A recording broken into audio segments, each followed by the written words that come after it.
How's it going out there in the interwebs world? I'm going to do something a little bit different to start off today. Just one of the thin-walled bowls I made the other day. I'm going to resin the inside and just put it away for a month or two to cure, because I wouldn't mind trying to make a noodle bowl. So this can be my experiment one.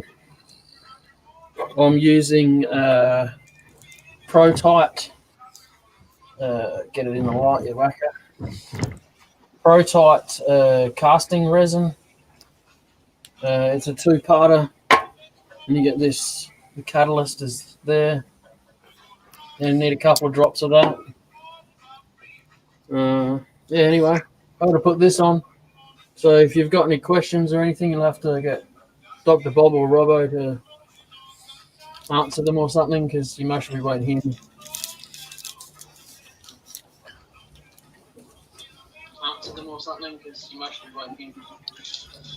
Your sound suddenly disappeared, Joe.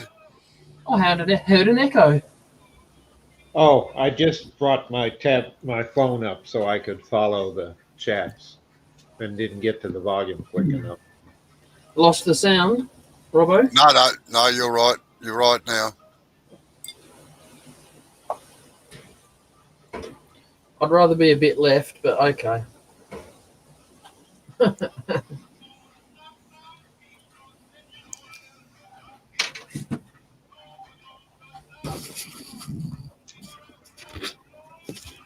Beautiful. Yeah, it's better than looking at this up here, isn't it? True. Yeah. Only I should have to look at that, and Amber, sorry. Geez, even I don't look at that. There's an old bastard looking back out of the mirror when I have a look.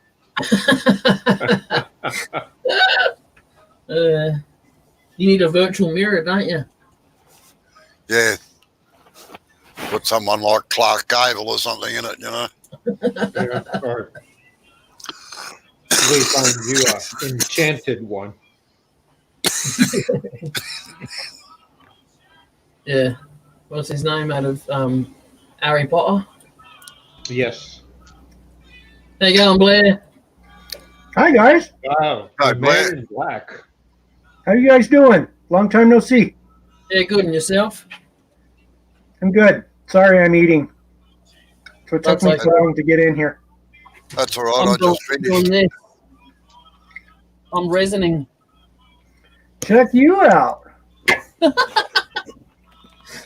then I got, I figured I might as well give this one a whirl if there's any resin left, my funnel that I did. But I can't say Welcome to the funnel club, buddy. I didn't get the bottom thin enough, right?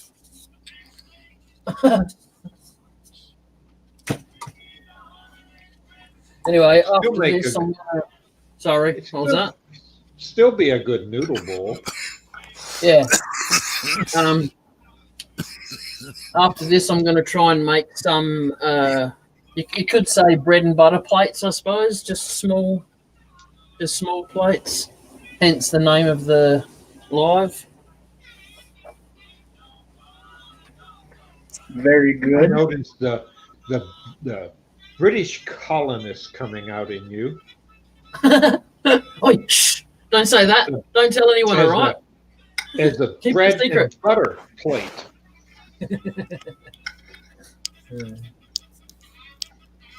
All right. Here, we call them dessert plates. Oh, yeah. We might should be call it that here too, but, you know. No, they're bread and butter plates. Then everybody has one. There's just tables aren't big enough to, at least around my house, to put all the appropriate china out that handed down from our parents and grandparents. When you set a table, when I was a kid, it was for Sunday. It was a real task, but we learned how to do it right. John has joined us. Hello, Hey, John. John. Sorry, everyone spoke at once. How you going, John?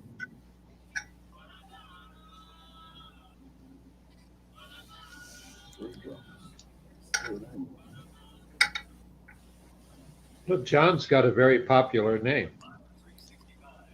Here in the States, almost everybody has a room named after him.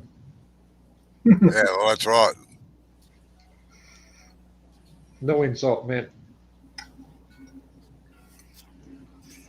But that used to be the biggest joke that we used to have when I was in the military overseas, because it seems that we're the only country that had that.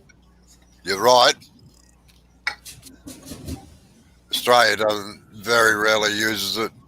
In fact, I've never heard any of my friends use it. But no, the dunny or the lavatory or the toilet or the little Or the boys that thunder move. box. The thunder box. Yeah, thunderbox.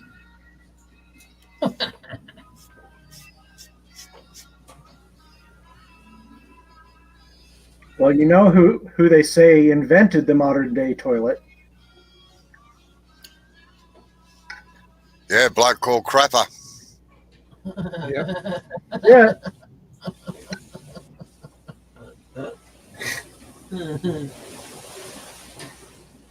Well, I'll tell you, probably the most embarrassing thing that it's, oh heavens, 20 years now I've been able to talk about it, but when I had R&R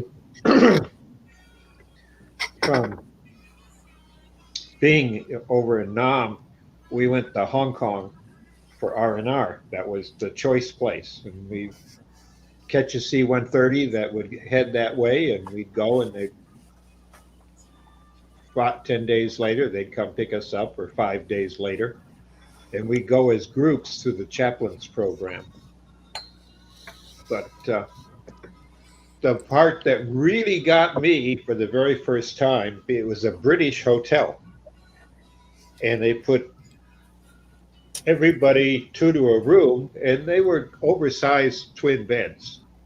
G'day, Chris. The only problem we had is That's Dave.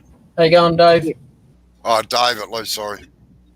the first time that I had to go and use the restroom, I thought, hey, they have a urinal in here. I used it, flushed it, and got soaking wet. It's a bidet. I had never seen one, didn't know what they were or what they were used for. You know, I was Hi, just Shaylee. 19. G'day, And Shay. How you going, Shay?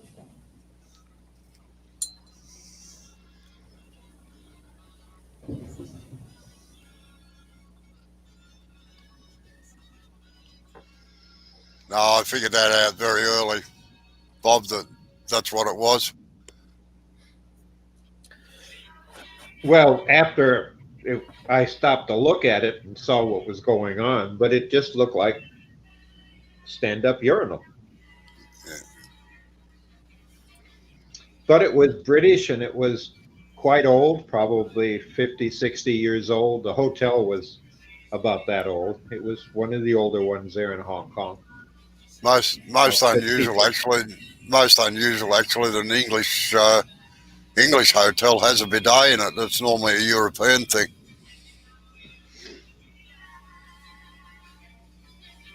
Well, that's the customers that they were whining and dining.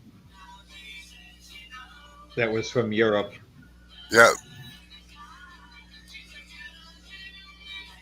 Just I was to always too embarrassed to tell anybody the story for quite a few years. fill everybody in, Jay is actually going to resin the inside of that bowl. He's got a mask on at the moment, so he's a bit muffled. That's his first task for today, and then he's making bread and butter plates after that.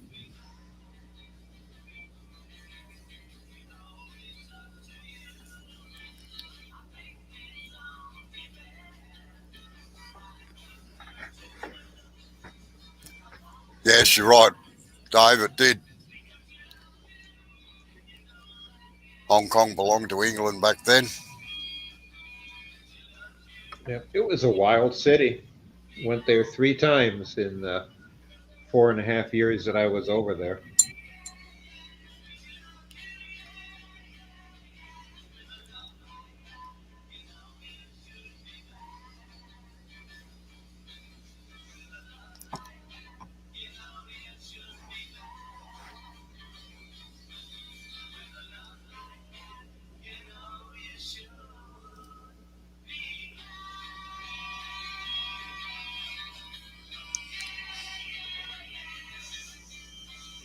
You ever hit Hong Kong, Robo? Yeah, I was there once. R&R, you stay in I the British area or did you slum it? No, we slummed it. We were there for 4 days, I think it was, but frightened hell out of me the first time I went. Well, the time when we flew in, because you just about lean out of the back of the bloody plane and shake hands with all the people working in the offices, because it used to fly down the main street. John, fine. No sore arm to speak of. Where the injection was, it's a little sore, but fine. Thank you for asking. Yeah, I was going to ask you the same thing in about a few minutes.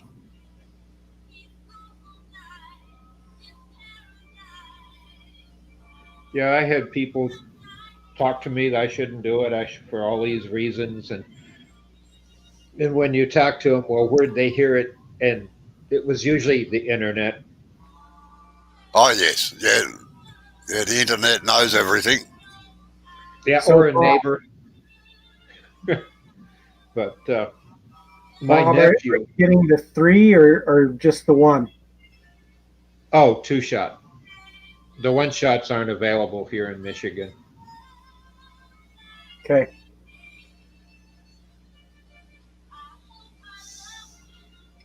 Yeah, I didn't know there was 2. I heard there's 3. They give you the first one, and then they wait a couple days, and they give you the second one a couple days, and then you get the third one. And by that time, it feels like somebody has just slammed your arm. Oh, well, here it's 30 days between the two.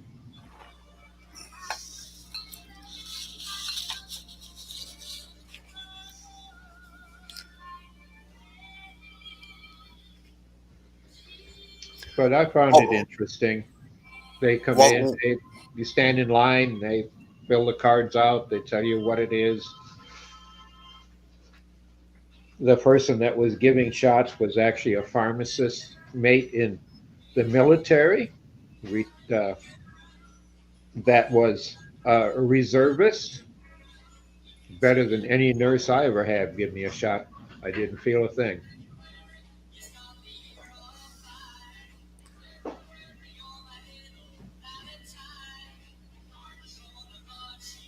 Yeah, well, that's probably a good reason to have a Dave at the moment, but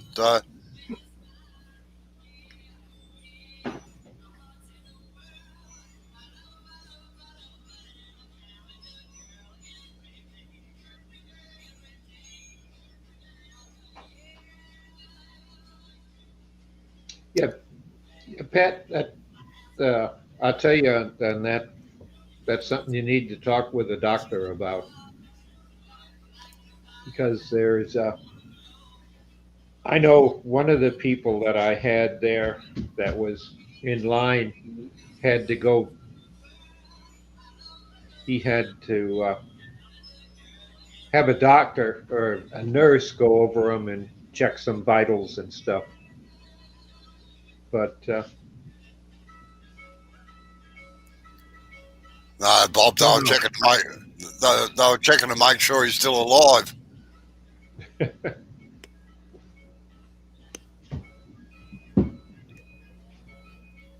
No, I ain't coffee.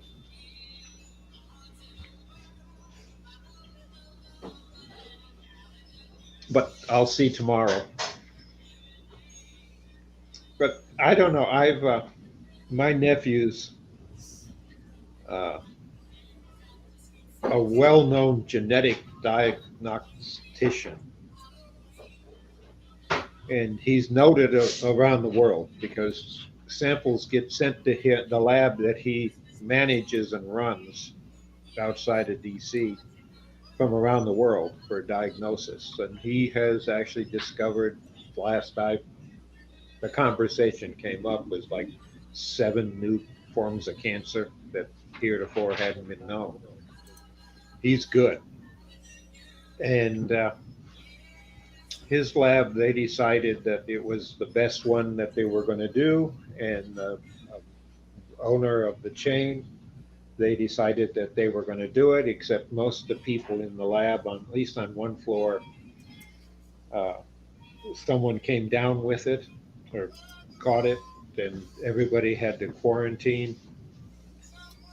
And after that, they decided this wasn't how you run a lab. You've got to be there to do your work. So he evaluated the different shots and the different methods and stuff. And it was determined this one I got's the same one as that he had as an option to do, because they could have had any of them, but that's what they did. I'm glad. Jay, how are you going to stop it from running down to the bottom all the time?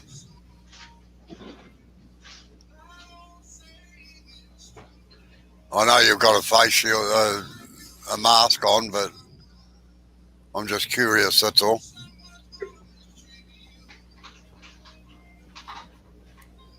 Oh, Dave, that's terrible. $3,000 a month. Wow. Yeah, it doesn't, I must admit, Australia's probably a little bit better than that, but I don't, they can give free shots to bloody drug addicts, but they won't give it to people that need it.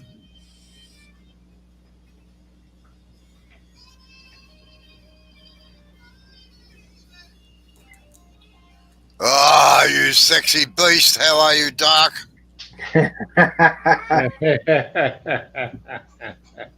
Hey, Darky Poo. Precedes him.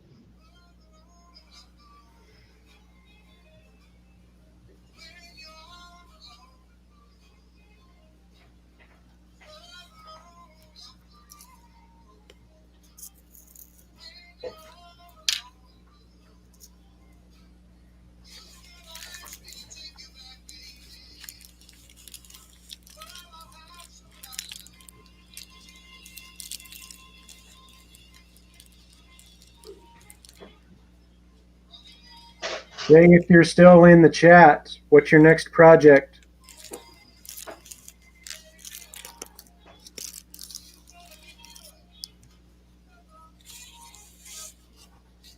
Saw a picture of that elephant that she did. Just amazing. Pretty cool. Oh, she's building a menagerie.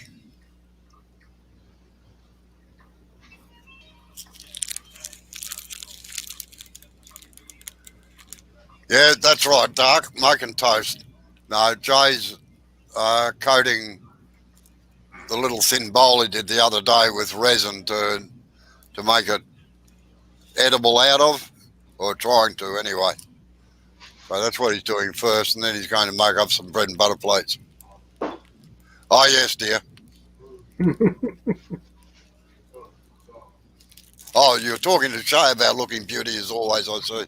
Sorry. Yeah. Well, the only part of Jay you see that you don't normally see is from the stomach down. Yeah.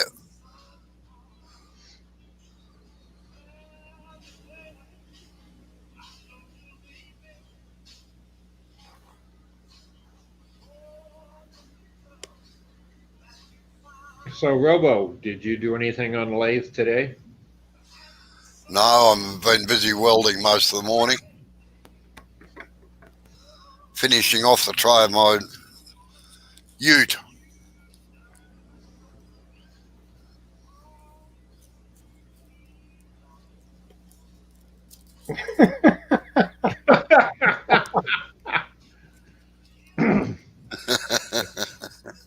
That's how his situations come up.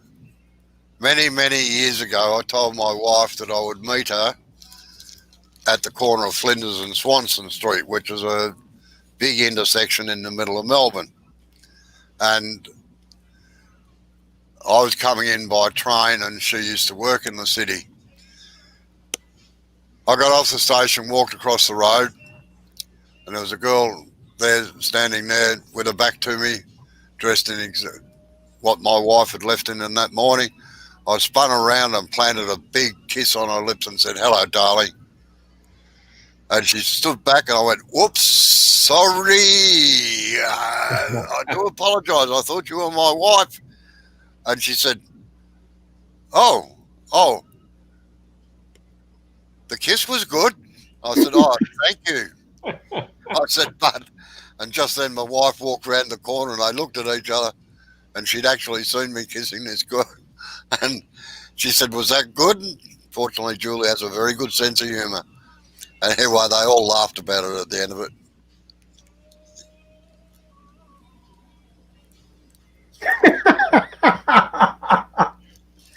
Oh, Bert, you are evil.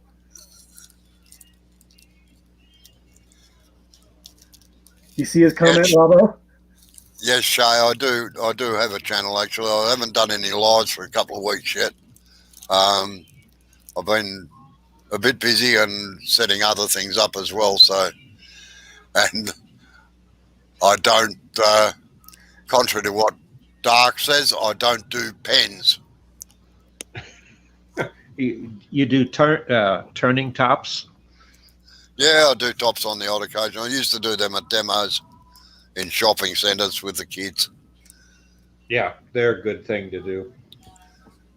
And the deal was that I had to turn a top while the first one was spinning, get it finished and give it to the next one. I've given away thousands, I reckon, over the years. I haven't heard that one for a competition. I'm going to have to try that in our club. That means you have to make them good in order for them to keep spinning, you know. I mean, it doesn't take long to do them, but still. Yeah. I don't know about the love between me and Dark, but might be mutual hate. No, I love you too, Dark. And if you can't pick on your friends, who can you pick on? Amen. I think that is part of describing a friendship.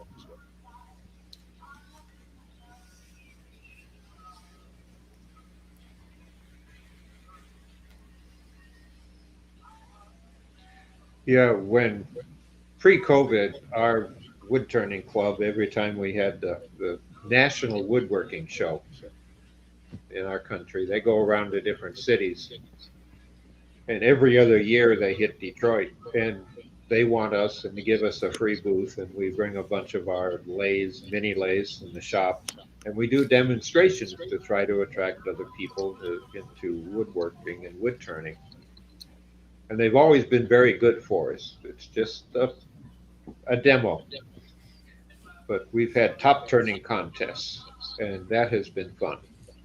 But that way you got something that attracts the people, and you give it to them, and the kids, and then they bring their parents back to see where they got it from. And then you can hook one of the parents if need be, or if you can. But then you turn something else, and it's a good way of holding a conversation while you're doing something. Our couple of the clubs here have had egg cup turning competitions, so you can turn an egg cup the fastest. Ah. And yeah, Dark, I like my mother-in-law. Fortunately, my wife likes my mother-in-law and her mother-in-law too, my mother. And our two mother-in-laws actually play cards together. They're friendly with both lots of our families are all friendly with each other, which is good. Yeah, the record is 5.3 seconds to make an egg cup. Wow, that's fast. I did it in 5.4, but a bloke beat me by 0.1 of a second. And then he informed me that he used to make 500 a day for a company in England.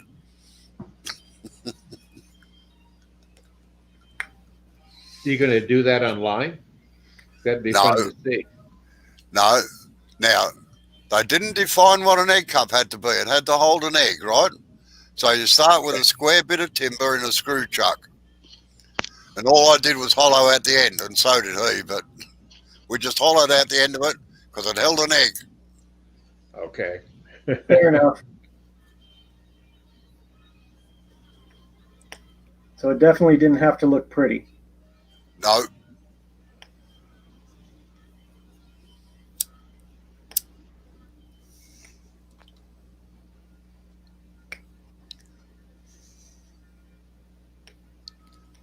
Yep, the guy That's sad, Dark. Unfortunately, my mother and mother-in-law are both still mentally alert, but my wife's grandmother got Alzheimer's, and she was a brilliant lady, and it was terrible to see. Yeah, my sister-in-law, she's got it, but it's technically the doctors keep saying no, the scans and everything that they do doesn't show the plaque as typically formed in the brain. It's something else, but the symptoms are identical. Now she's totally forgotten who my brother is Yeah, and how they're connected. yeah, And of course, where she lives, and and you got to follow her because she'll just go wandering away and have no idea where she is. And it must be very frustrating for her at times because there are times where she knows something is wrong and don't know what it is, and she'll just sit and cry. yeah.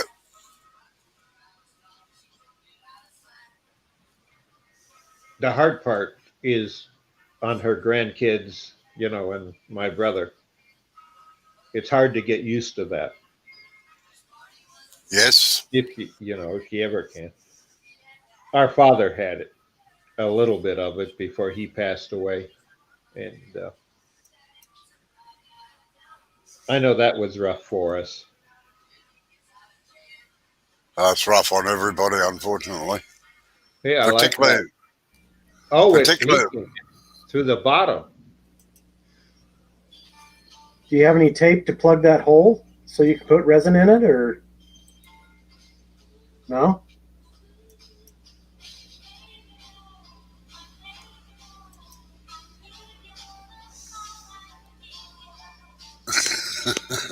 No, Doc, that wouldn't be forgetting where you were.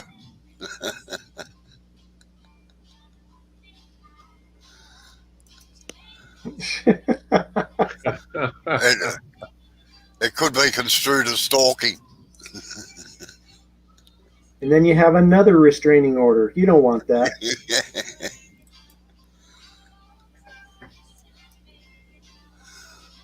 Shay, I've just put the link to my live YouTube channel up. I've got two channels, actually.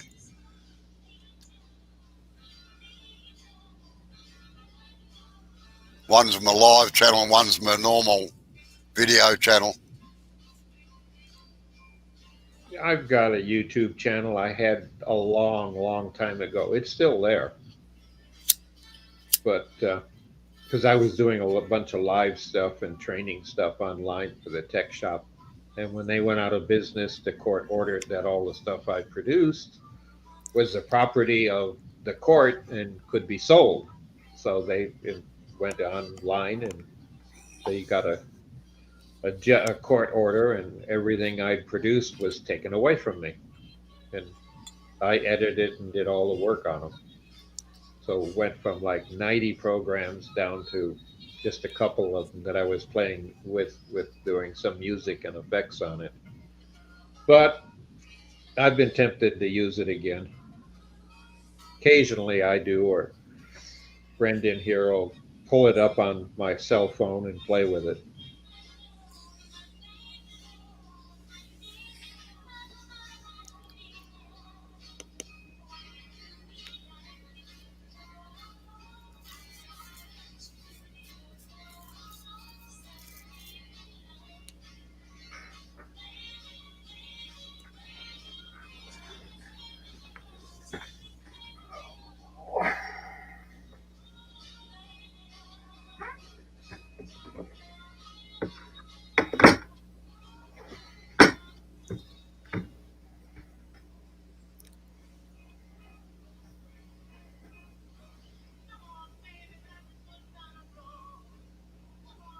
I got a kick today at the VA. One of the people that was sitting there waiting, they had it well worked out. You go in and they take your information and give you the material, when your next appointment's going to be, and you sit and wait for a pharmacist, about 3-4 minutes, to stab you, and then they give you 25 minutes to just sit still and before you can check out to make sure you're all right and no responses.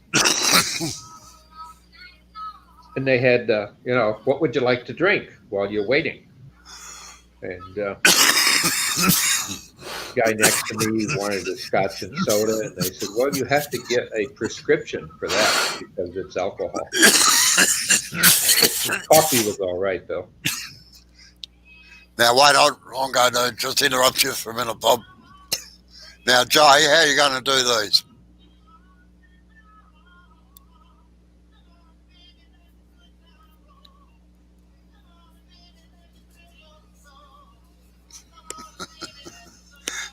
You're a mongrel, Dark, I tell you. Good day, Joy. Now, Shay, how are you going to, Jay, at least, how are you going to do these? I just had to take this off. Yeah, right. I don't know. How about you tell me? Right, have you got a hot melt glue gun? Yeah. Good. Get a scrap piece of timber. You'll need three because you've got 3 or 4 pieces of timber that you're going to be working on. Yep. And you need to flatten off the back of the plank with a sander or something. Well, you mean a piece like this just cut up? Yeah, and put onto a screw chuck, all right?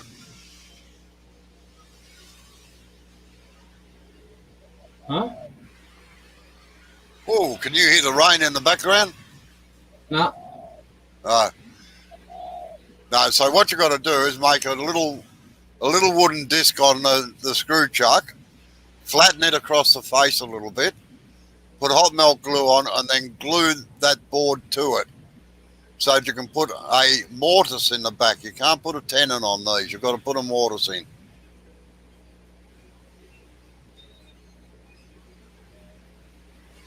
Okay. Do you understand what I mean or not? Not really, but I'll cut the blocks up and we'll go from there. Right? Okay, rightio.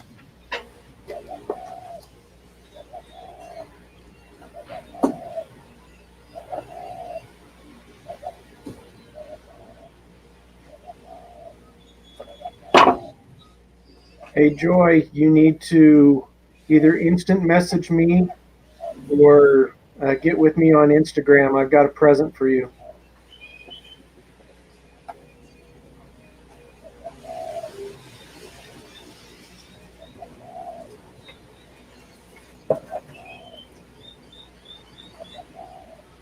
John can hear an owl. He might be able to hear a pigeon, but I don't think it's an owl. No.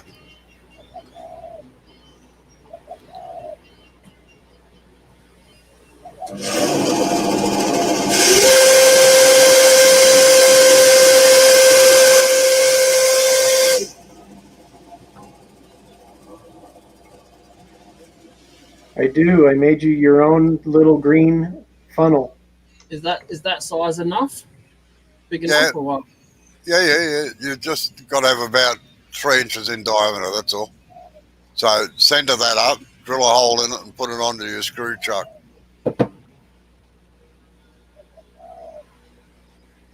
Screw truck. The woodworm screw in your chuck.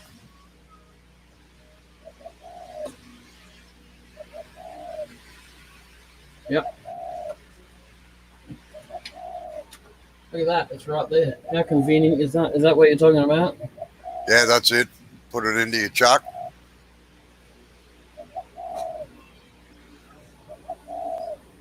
And John N said, yeah, it's a pigeon. I couldn't for the life of me remember. Yeah. A horny pigeon.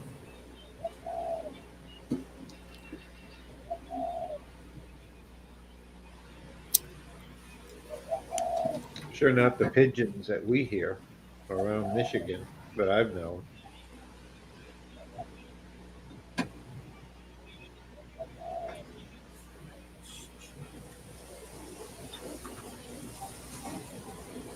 I just put that on mute before I swear on.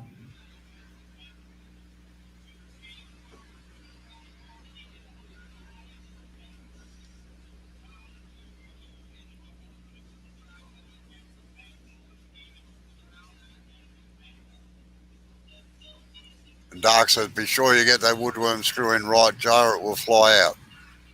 Yeah.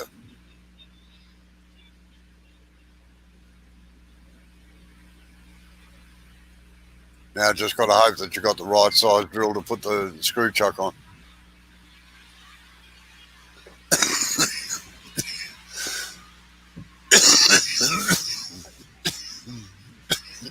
You can answer that one for me, Robbo, or I can answer the same way.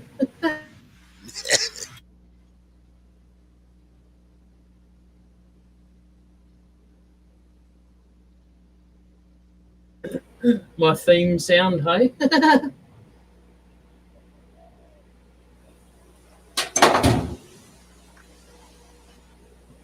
You mean you've been impersonating living there in the middle of nowhere, but you're really in some major city and you have your own sound effects? Yeah. And no kangaroos bouncing around everywhere. Imagine that, eh? Well, we haven't seen one yet. You haven't been looking close enough, Bob. That's a problem. Yeah.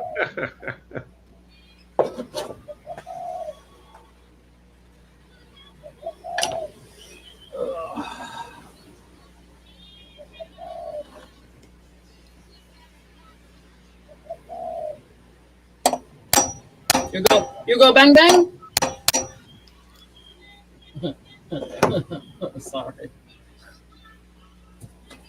but I'm not really right.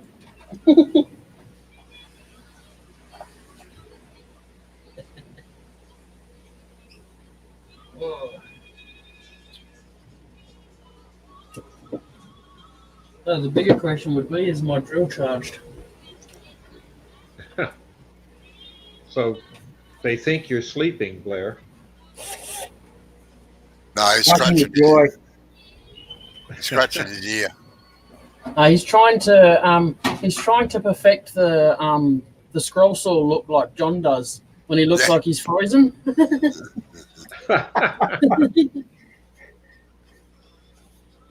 I've been making a new tray for my ute, Dark. So I've been welding the last few days or so and cutting up steel and crap.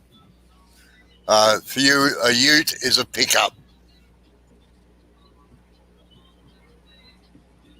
Where did it get that slang from? Because it's a utility. So we shorten it to ute. Ah, okay. Be right back, guys. No worries, Blair.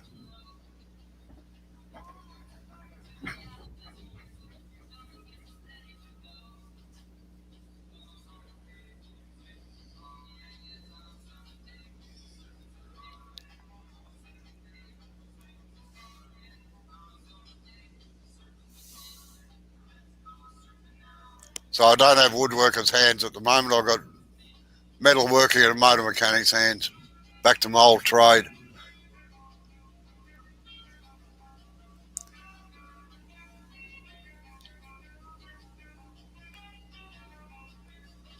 Now, did you drill that deep enough, Joe? No, I'm not being smart.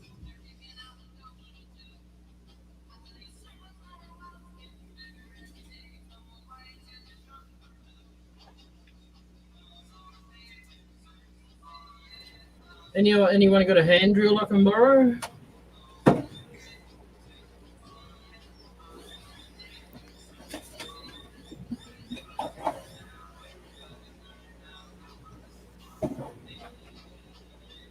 If I don't, I'd needed my drill. I would have put it on charge, but I didn't know that, so it didn't get charged. Can't you fit under the drill press? Do you want to see where my drill press is? Did you see it when you came here? It's hitting the club, isn't it? It's gone.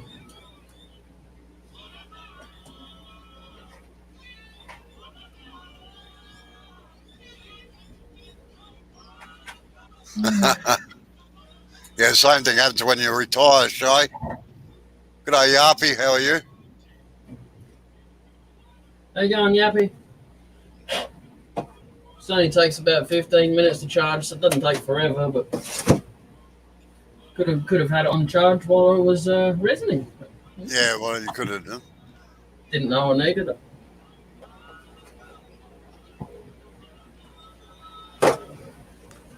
I'll just sit here and drink my Hungry Jack's drink then.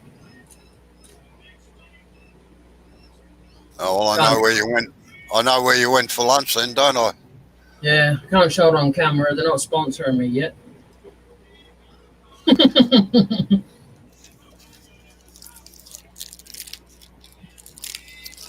not going to sleep there, are you, Dr. Bob?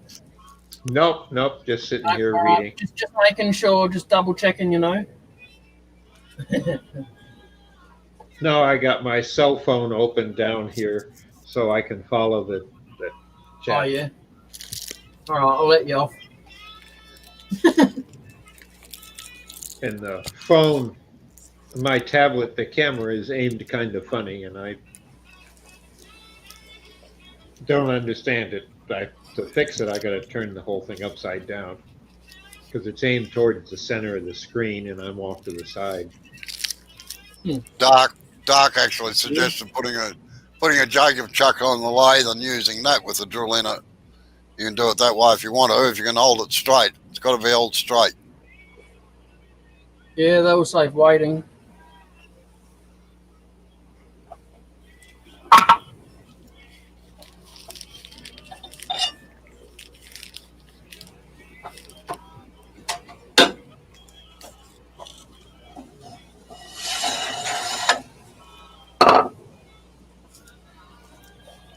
Yeah, I must. John says that he's been retired for 14 days and he's bored out of his mind. He's been 3D printing a bunch of different things. I must admit, those 3D printers fascinate me. They're very interesting little jiggers. Not going to go and buy one, but That's a hint, though. no.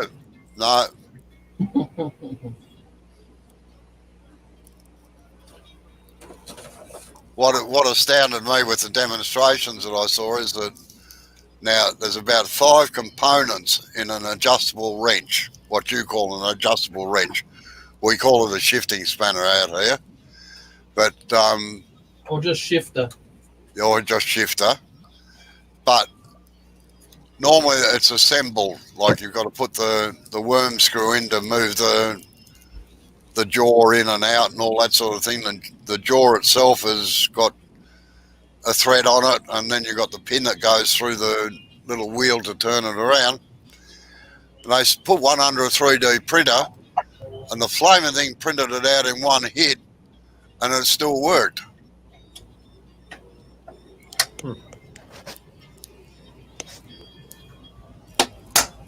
Well, 3D printing in the medical industry has really gone beyond anybody's belief. Because 5 years ago, I remember one of the people that I had that was working with teaching turning was a researcher at the University of Michigan, Ann Arbor Hospital. And he was an engineer from mechanical engineering that wrote programs and worked with people designing a 3D printer that would print cells. And they were able to print and actually use living cells to print stuff. Yep.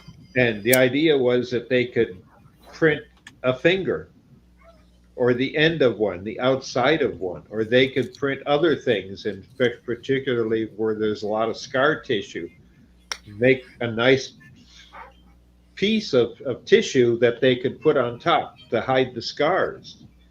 And I'm sitting there, and he's talking about all this. And he's running one of the printers at the shop, not the $1 million ones that they had at the university in their lab.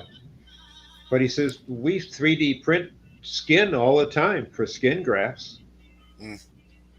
And that's been a while ago. And the option was, can we print organs? And they were trying to print a heart for a pig. They'd print out the heart valves like for surgery on a 3D printer because it can do it more accurately than anybody else can make them. Yeah. I was reading that a while ago, and it amazes me what they've been able to do with 3D printing. Yep. And the printers aren't really that expensive for the home use. Cheaper than a good lathe, that's for sure.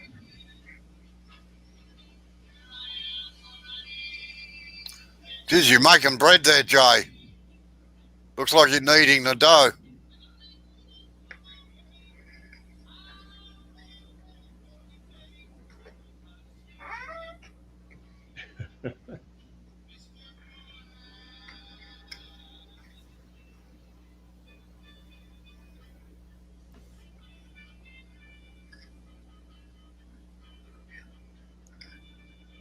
I have a No, you're muted, Jay.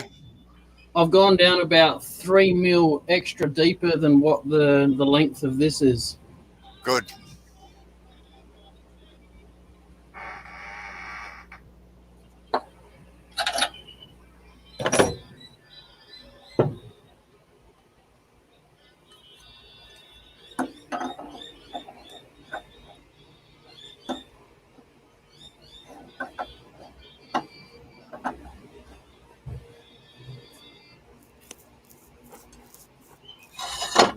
Dave was saying that his printer was less than $250 with a laser attachment. Yeah, I think they're finicky. Very touchy little suckers, and you can't have them around dust. Yeah, just they're a snowflake in their own.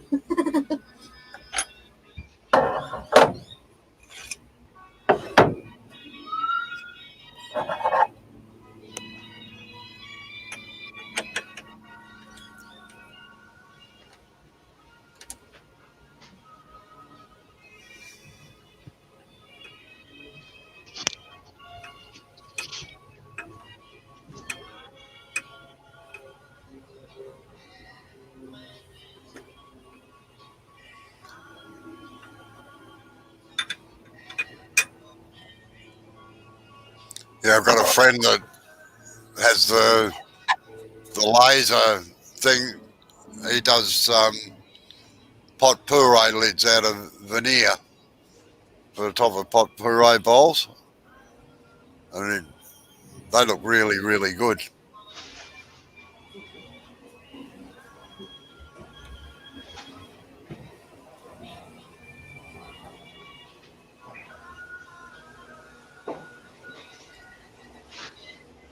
He's making some bread and butter dishes, Yarpy.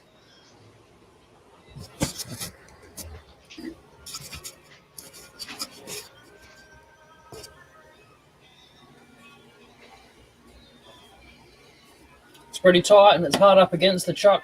Good, Jaws. rightio. We'll flatten that off and turn it round into a circle. Yep. Now you have to make sure that the face is either fairly flat or just slightly concave, all right? All right. I mean very slightly concave. Yep. Okay.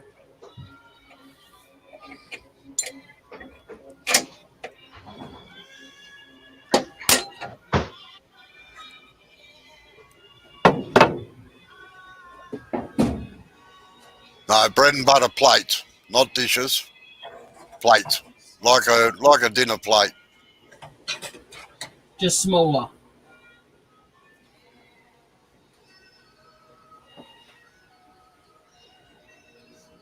Yeah, that was what really impressed me. Chris Chris says that Dave at least says I'm downloading the G code for the wrench.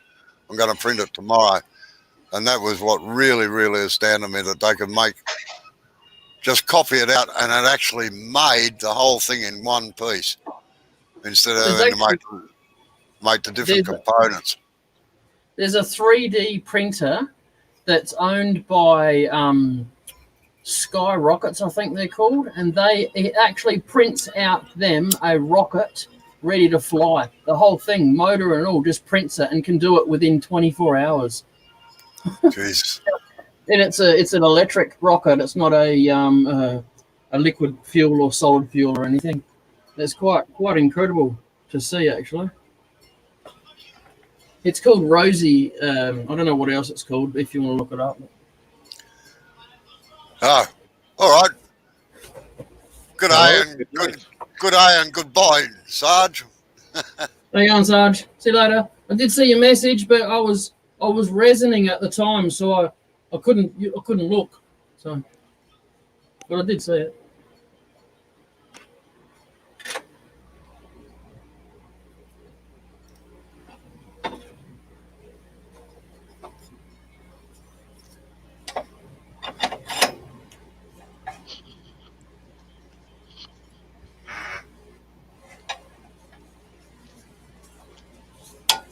Hello there, Sarge.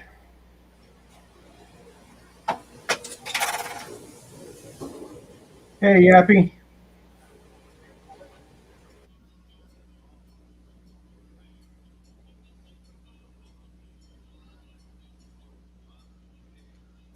What tool are you using there, Jay? Oh, no. It's a ball.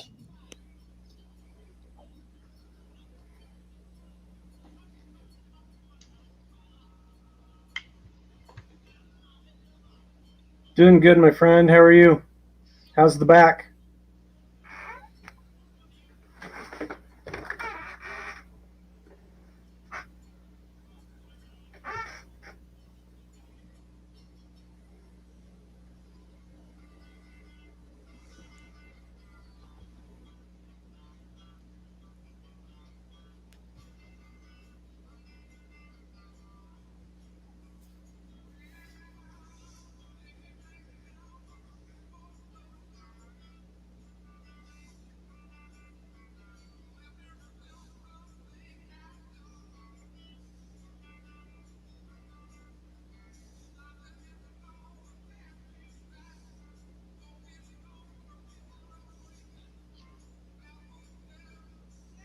Robo, he's just making waste blocks, right? Yeah, basically, yeah.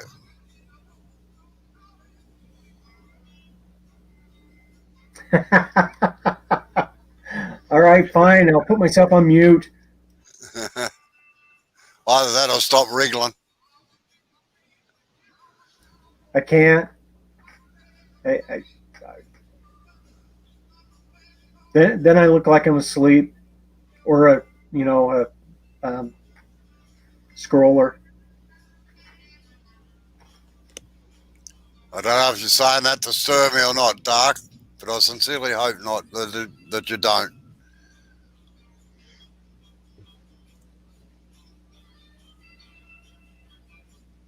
That's like giving the Undertaker a run for his money, and going to lose someday quick.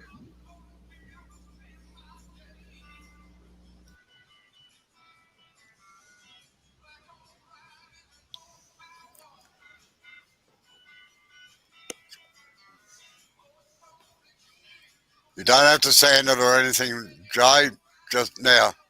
No, I wasn't going to. Right, good. Just do the face face it now. off. Yep. Yeah.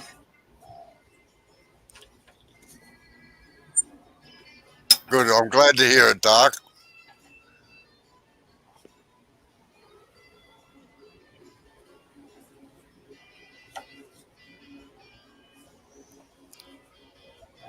Hey, Dark.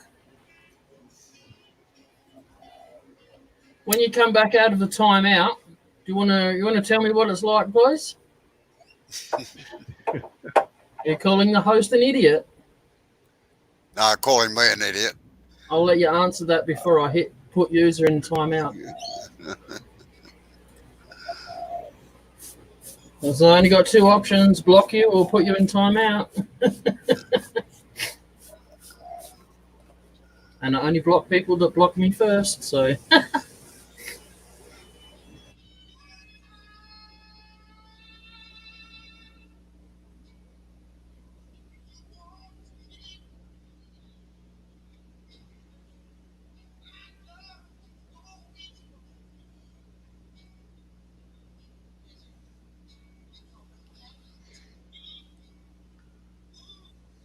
Yeah, I have seen, Dark, a person, probably about 15 years ago, maybe close to 20, when I was living in DC area, uh, at a competition we had with wood turners. And it was a friendly one, and it was in a woodcraft store where we met temporarily after we got thrown out of the Pentagon shop. Sorry, Bob, I'm going to interrupt you here for a minute. Now, just you can put a little dimple in the middle of that if you like, Jay, just to make sure that you are down a fraction.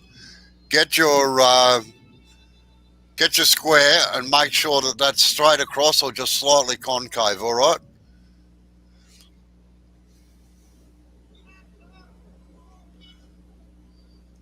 Well done, boy. Well done.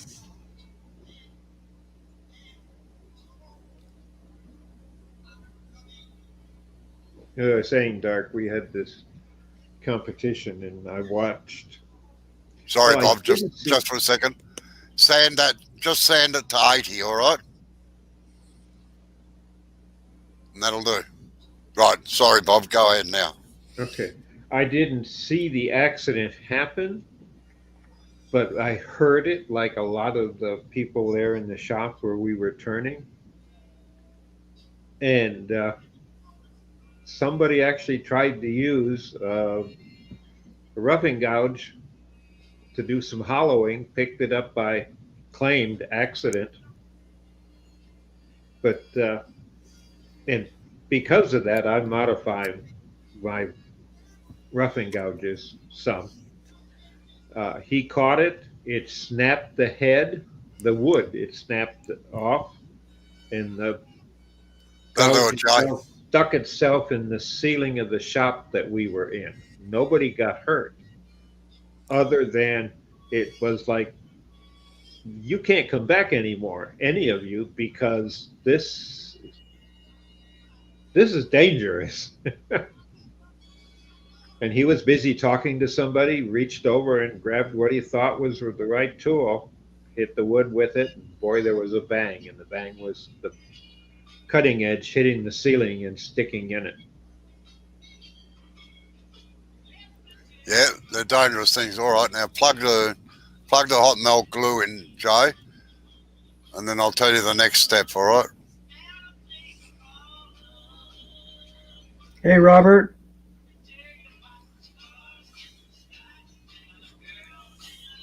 G'day, Robert. Robert from Hodgepodge was in.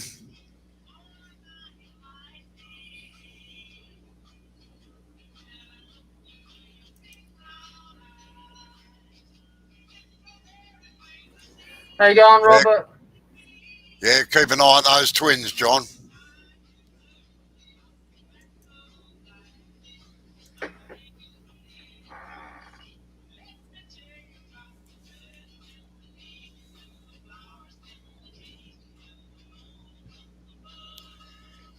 Yeah, I've heard about. Oh well, I saw that woman, and I nearly freaked out.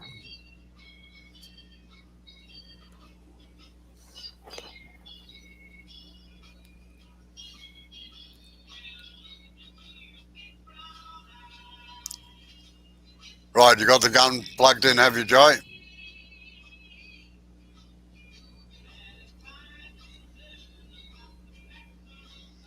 Right. Now, get the block that you're going to use for the plate.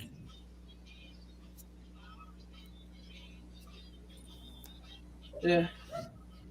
And mark the centres of it on both sides, all right?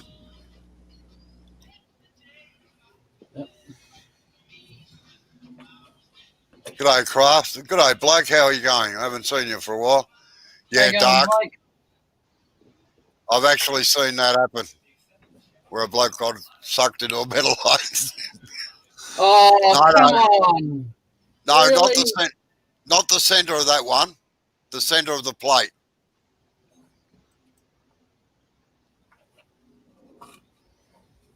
Oh, I'm going to ban the next person that brings up the an issue being sucked into a metal lathe. Seriously. Not as being sucked in an arborist tree shredder. Has Robbo sent you that video, Dr. Bob? No, I've heard tell of someone that went around. Oh,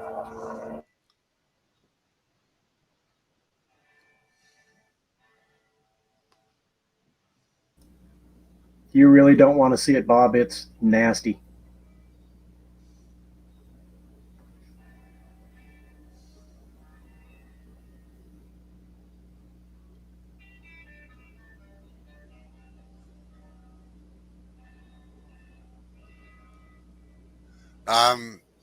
Now, is that the biggest one, Jay, or is that the smallest one?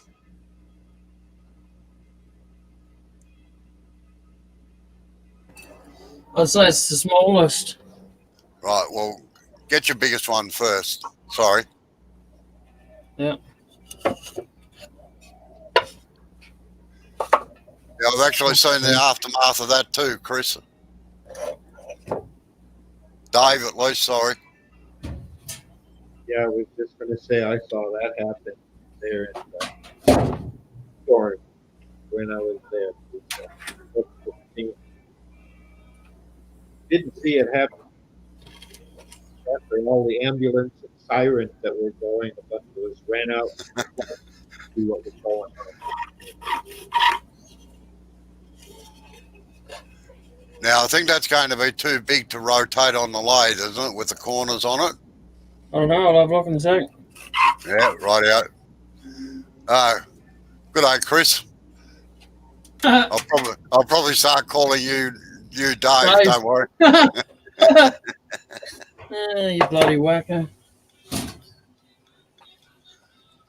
Yeah, it's going to be about a centimetre too big. Okay, now mark the centre on both sides, and have you got a compass that can go right out to the edges on that to draw a circle on it?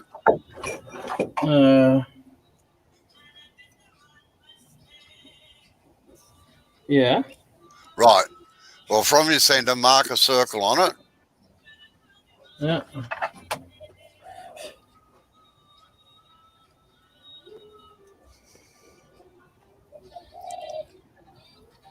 I apologise if you can hear a cat being squealed, held by its tail and swung around. Oops, I mean Amber singing. No, I couldn't hear her. No, it doesn't have much pitch control there, you know.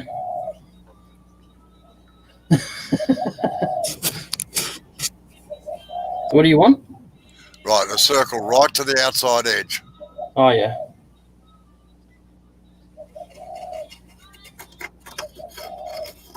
No, it's closed in by the look of it, has it? No. Oh, no. It's just the little. It did just as you said it. Did you tell it to or something? Anyone think you did? You know that video wizard. Couldn't hear you, Bob. Yeah, you sound like a robot. Yeah. Is that what was in? Is that what was in Thing your? is that you didn't know that Robo was a wizard.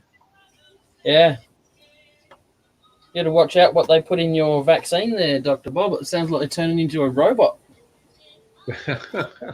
I like the picture on Facebook at the moment of the first nurses that have had their vaccine thing, and it's a group of weightlifting women. We didn't buy it from China, did you?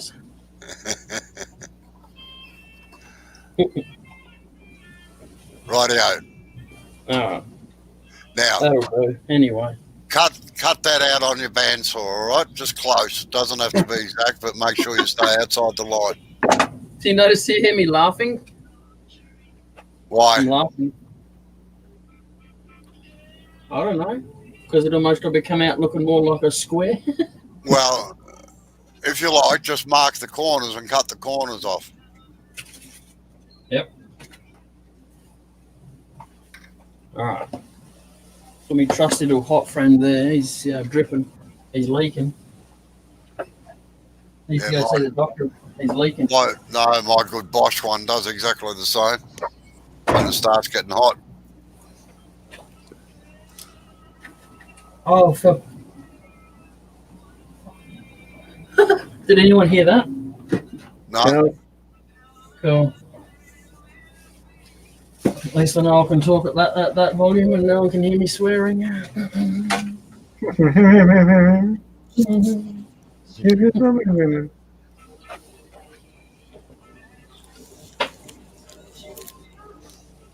So I unplugged the power cord for the bandsaw so I can plug the hot glue gun in. Right. Now I see. That's all right. I'll just juggle some things around. Don't worry about it.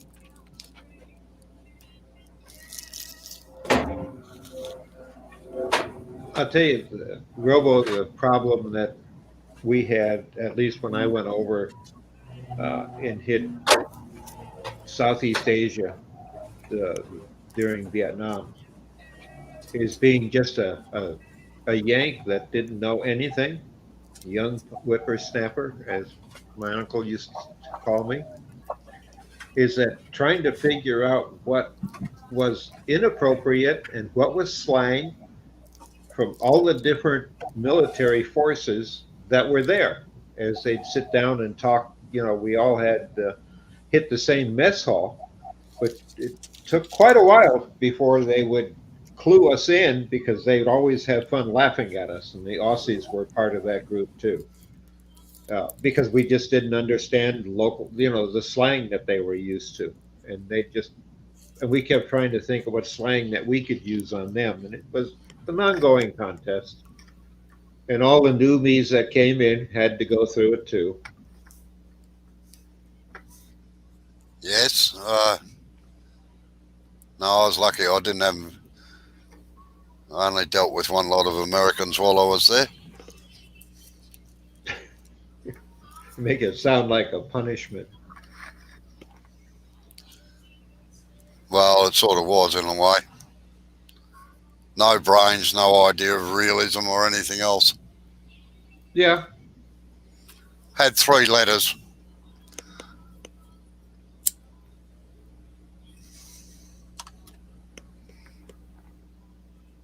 I agree. A lot of us were totally pampered and starry-eyed kids that just didn't know what was going on. Now, a lot of the people that I went through training with were all from the big cities. And the people that had come in from the rural part of the country, that were used to carrying guns, they lived on farms or ranches. It was different, but they just would hang out with the others that had been there and pick on us more. Yeah. Because we were city slickers. No, I agree, Shay. You're not all bad. I have to admit, it's just unfortunate the group I was dealing with were.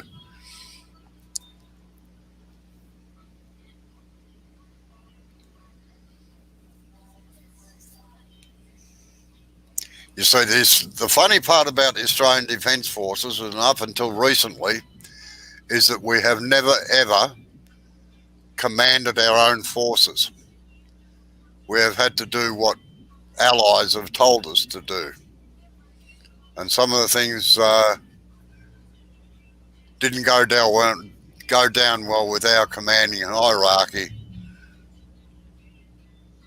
Other countries couldn't understand our apparent lack of discipline, and things like that. Like, they found it very unusual that we called our commanding officer virtually by his first name, you know.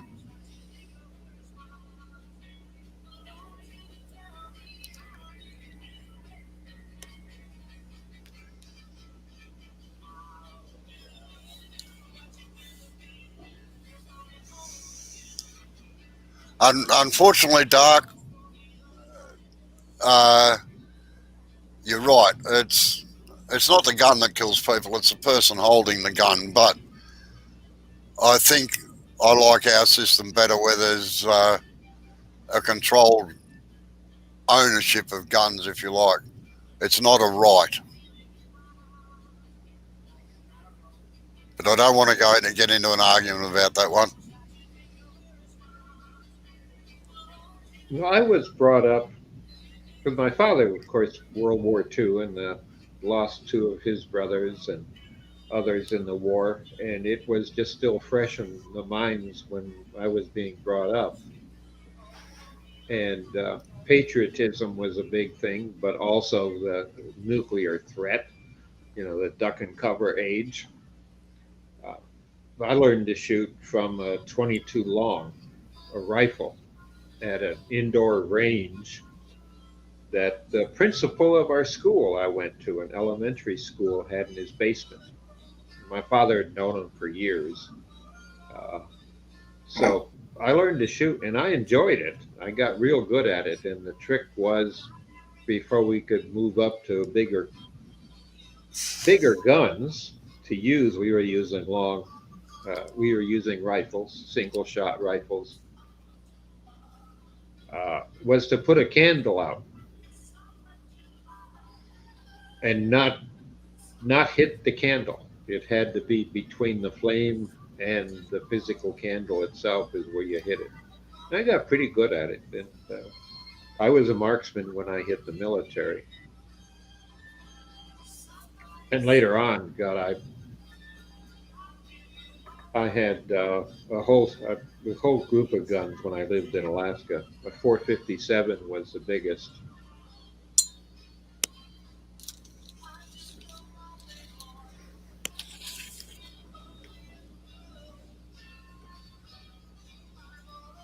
Are you trying to turn Dark on now, are you, Robert? I had a true 45 pistol and darn near broke my wrist when I got it the first time and was shooting. But I was on about an acre of land, and a neighbor of mine, their land and my land that I was on at the time, connected very closely, and our houses were together. That way we had a common drive and a monstrous propane tank to service us with a meter to going to each of the houses. Because there in Alaska, you have to heat the propane tanks in the winter to get propane. And I learned to shoot there. Big game, and I got into that. See, over in America, when you're a certain age, you can take something called hunter safety. And a lot of cities will have a shooting range or something like that. And then you have to take certain written stuff, and then you shoot at a firing range, and you have to accomplish certain things once you do that. And this is all with a 22. Once you've accomplished that, then you get what's called a blue card. And that blue card allows you to go out and hunt and all of that kind of stuff. But usually, I don't remember what the age, what time to start, but I think I got mine at like 14. Right, going to interrupt you for a minute. Right, now, Jay, how flat is that board that you've got there? The one that you're going to be turning? Just get a straight edge and put across it and have a look. It's got to be reasonably flat. It's not. Right. We'll get you. Can you put it on the sander? That's not too bad. Oh no, that should be all right. Right now, make that is going to be the inside of your plate, right? So that's the part that's going against the face plate that you've got there, the glue block. Yep. Did you mark a cross on each side for the centre? Just one for now, but Well, you're going to have to mark another one on the other side because you've got to use your tailstock. okay.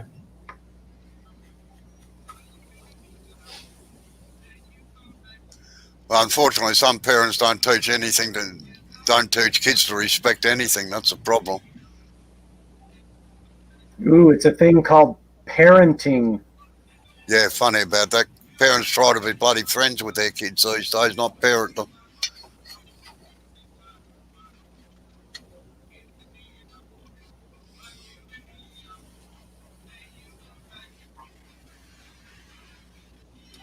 Well, I think some of that problem, at least as being a foster parent, I found that it was that it doesn't sound right, but the kid, every one of them that I picked up and worked with for quite a few years, they were accidents.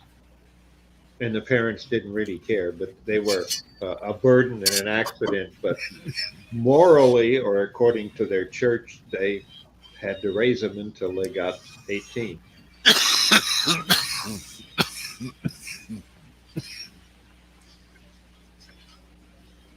All right, now when you get that centre there, Joe, put a punch mark in it to take your tailstock centre. All right. Yep.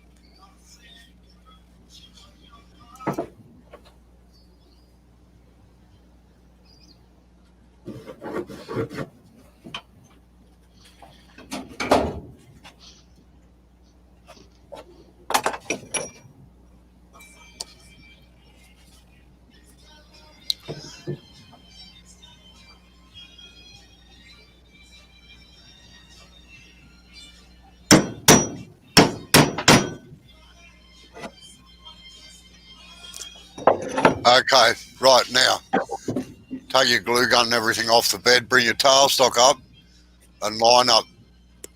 Just do a dry run first. Line up that plate with your tailstock up against the face plate, all right? Yep.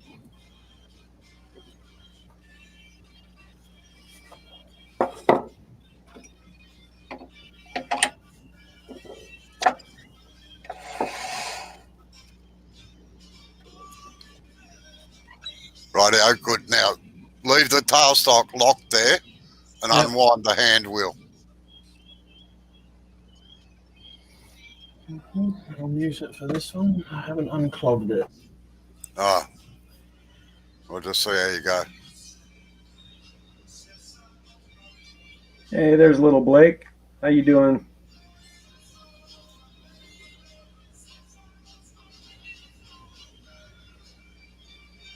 Right, you might have to move your tailstock back, Joe. You need a bit of clearance to get in there. Rightio. Okay, now put a bead of glue around the face plate and get ready to move quickly because you've got to get that plate on there and pushed in with your tailstock, all right?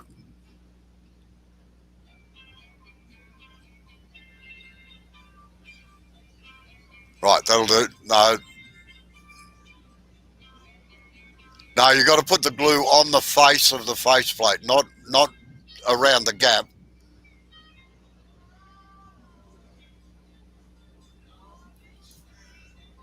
No, faceplate. Up on the plate on the lathe, the wooden block.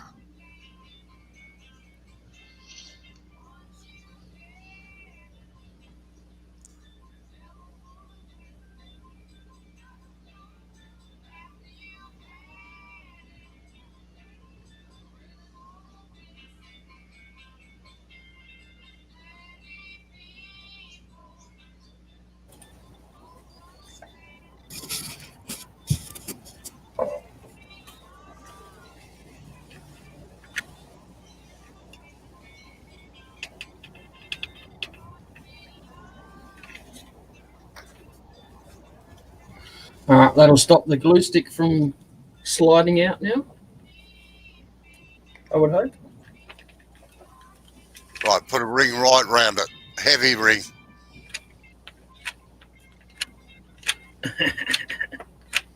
Righty-o, get your block and put it on quickly and hold it with your tailstock.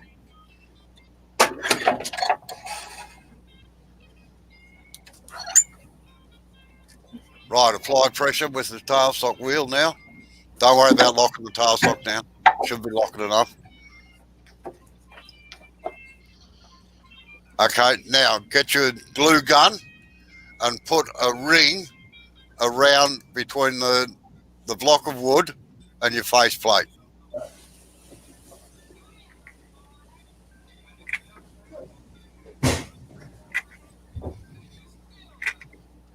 And you need to sing Ring Around the Rosies too. Yeah. Go on then, Blair. You need to sing Ring Around the Rosies. I said, go on then, Blair. No, that's you. You're the one that's doing the work. Sorry, mate. Can't do that.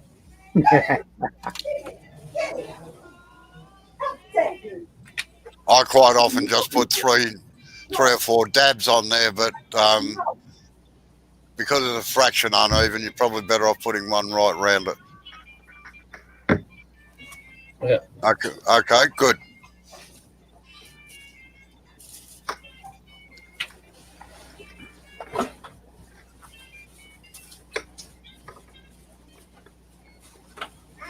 Hi, Effie.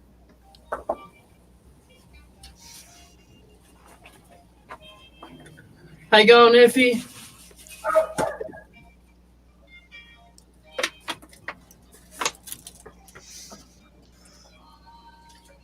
Right, now, if you like, you can get your tool rest up and just turn that to perfectly round, all right? Yep. While the tailstock's in there.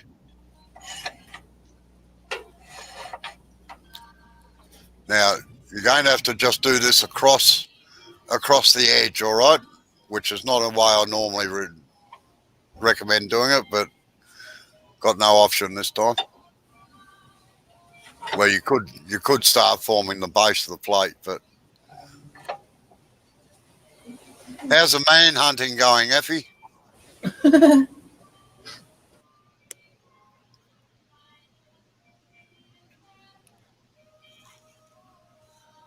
Are you under lockdown, are you, Blake?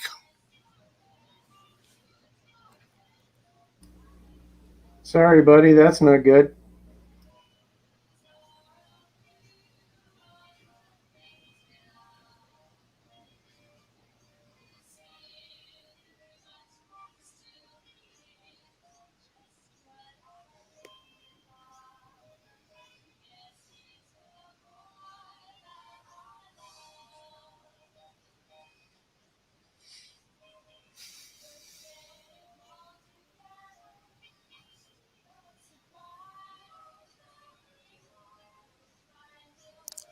Hey, Dark, you're not turning into a palm, are you? I miss my garage, I miss my shop. In Australia, we call it the shed or the workshop.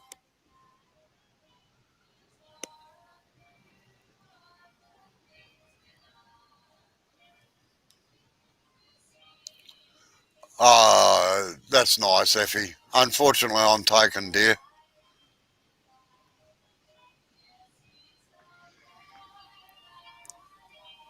Yeah, it sounds like you're used to having women waiting in line for you. Oh, I used to carry a big stick. Had to keep them away somehow.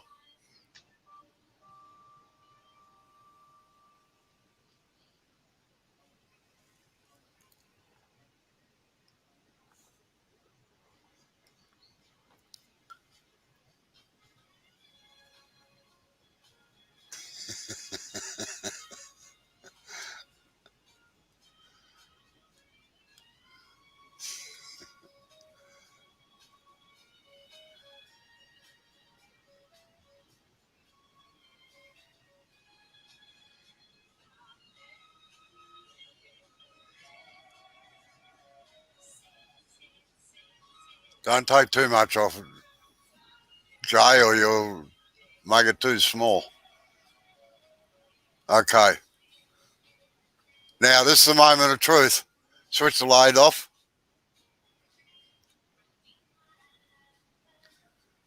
Move your tailstock back.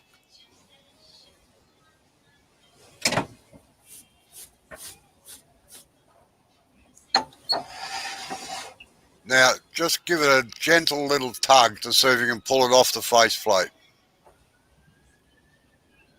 No, good, rightio. Okay, now you turn it. Start forming your plate on the bottom and put your mortise in. Yep.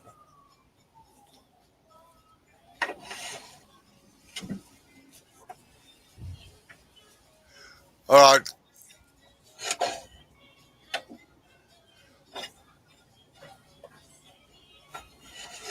Good night, Dave. All right, thanks for coming in, Dave. Take it easy. And Robbo finally remembered your name towards the end there. Yeah. Yeah, we've been close to that too, Blake. Not quite in lockdown, but very close to it. Hello, somebody's got a phone or something on.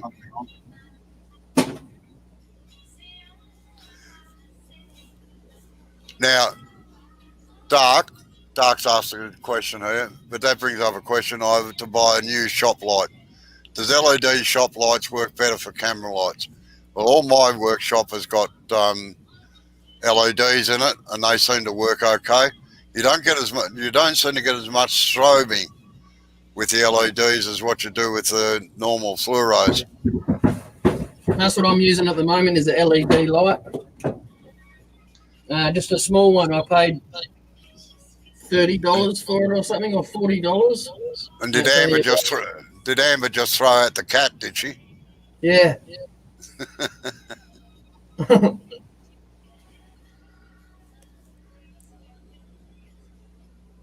Right, now what shape are you going to put into this, Jay? Yeah, no, as long as you keep the light away from it without being too bright, dark, you're right. But some of them, if you get them too close, you can get washout in them.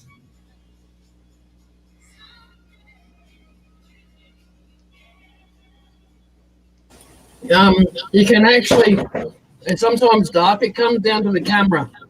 I've got 3 cameras. I've got one camera that doesn't flicker under the light, and that's a Microsoft Life 3000 HD. All the others aren't HD and they flicker under the same LED light. So, yeah.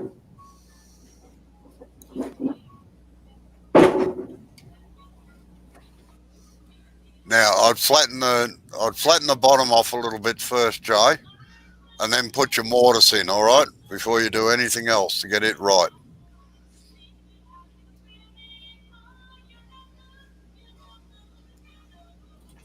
Sorry.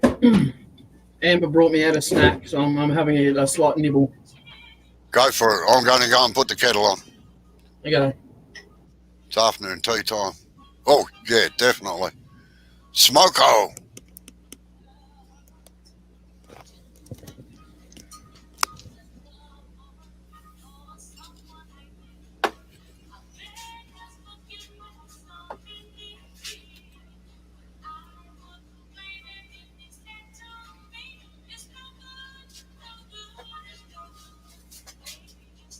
Dark.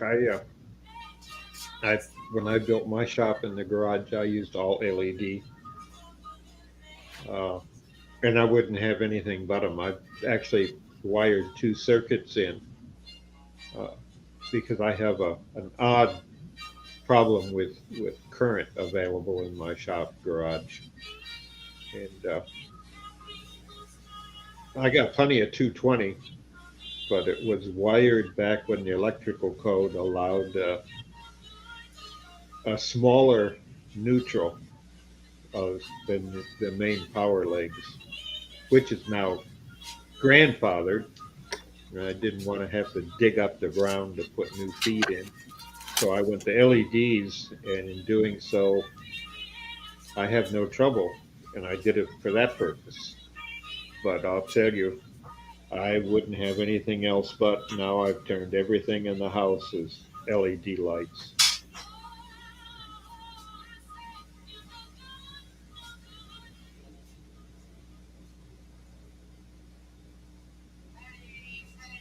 Oh, that'll be good for you, Dark. Gaming PC is usually pretty strong. Just make sure that you have a wire going out to your shed, rather than just using the Wi-Fi.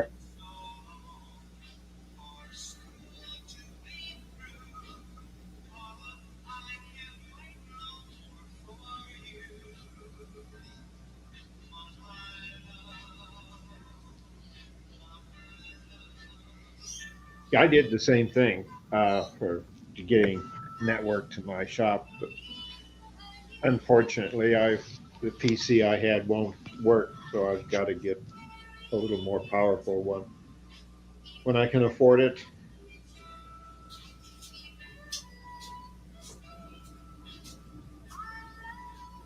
Because the one I have won't run Windows 10.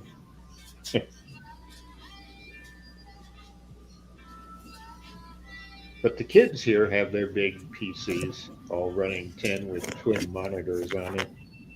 Yeah, just get that cool. Just get it faced off, Jay. Just get it flat. Yeah. Yep.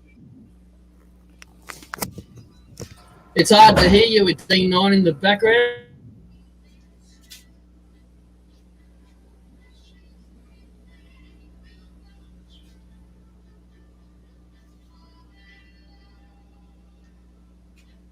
Yeah, Dark, I got mine at drop a name Lowe's because they give vets a nice discount, and they had some really good ones that were heavy duty, hanging by a chain, and they loop together one after the other. And no ballast, because if you try to convert and have a ballast, you're still using a ton of current on that ballast, and it costs to do that.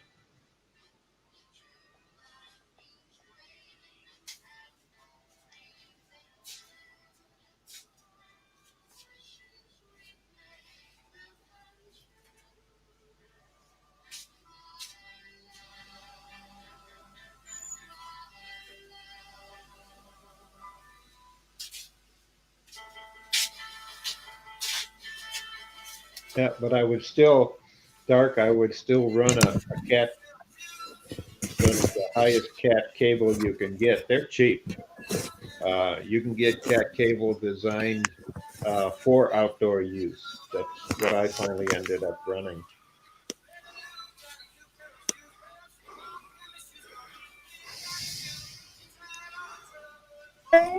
Thanks for coming in, Blake. Take it easy. See you later, Blake. Yep, have a good evening.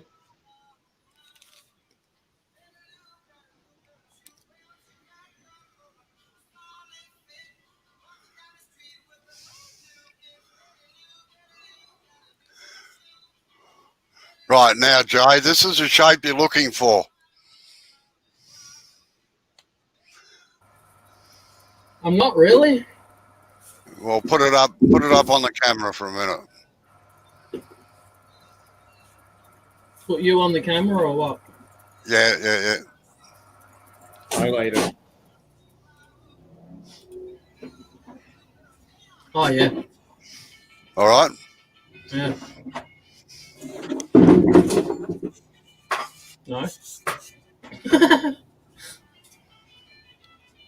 That's what my wife does, or she used to do. Nice. That's all painted, believe it or not. That was a solid wooden plate, but it looks like masonite or something. Is it built? So get that swept back up into the back. But like I said, get your mortise in first so that you know where you're going to, all right? Yeah, all right. Yeah, she's a very, very talented lady, my wife. Considering she's an accountant, it astounds me.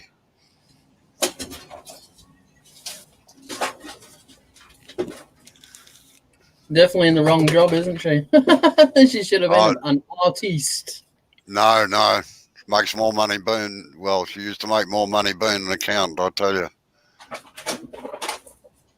But now she's retired, so maybe she'd do some painting for you again. Yeah, well, that's true. Do you know where your centre is? Yep, right there. Right. Well, mark an inch out. Sorry. It's a little bit more than, I think you have to come out 30 mil. I'm not sure.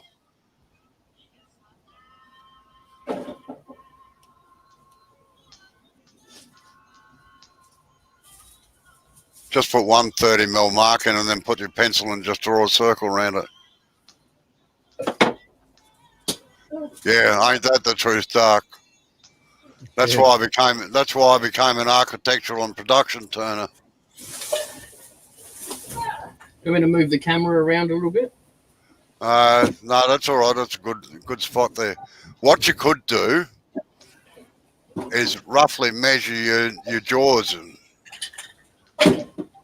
to see where they are sitting now with the screw chuck in. Yeah, use that and see how it fits over the top of the jaws. You might have to alter the measurement. It's That 50 mil. Sorry, what was that? It's 50 mil for a tenon, Yeah. but you've got to go bigger for a mortise. So measure the jaws on your chuck as they're sitting now. Open the calipers out. Yep. All right. And see how that goes. Don't fall into the gaps.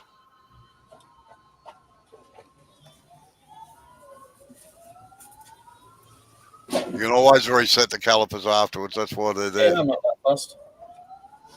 Didn't need to be moved much. Yeah, that's really close. No, I moved it not even half a turn. And that's a fairly good fit. Yeah, it's about a millimetre inside that circle, either side. Right. Good. That'll do. All right. Now put a mortise in there. And don't forget these have to have a dovetail on them. All right. Yep.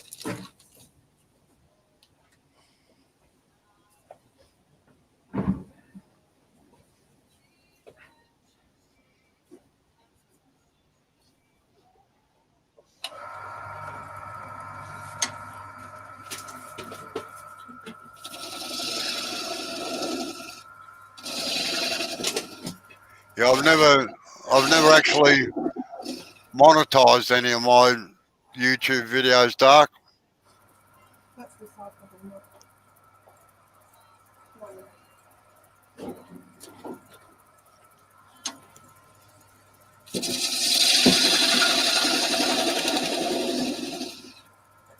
There you go, Mum.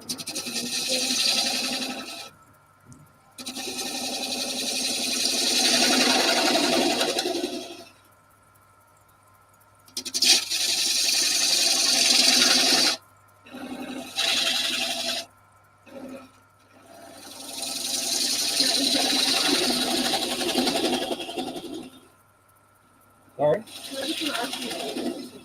Hello, Amber. Hello, Robbo. Perfect one. Keep it. Yeah. Right then.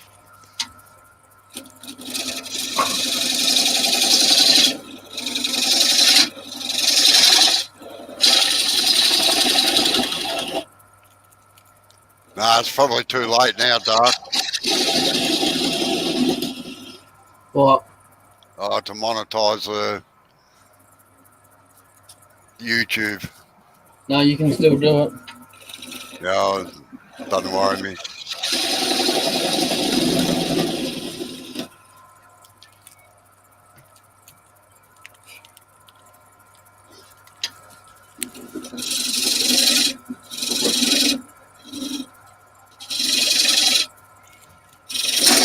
Oh yeah. Now, form your tenon, form your mortise with a skew chisel. No, I know it's not too late. I just don't like seeing ads over everything. That's all.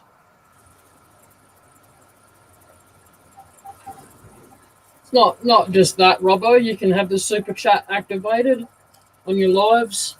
Well, I could too, yeah, but You've got to go into your settings and you've got to apply for it. So, yeah.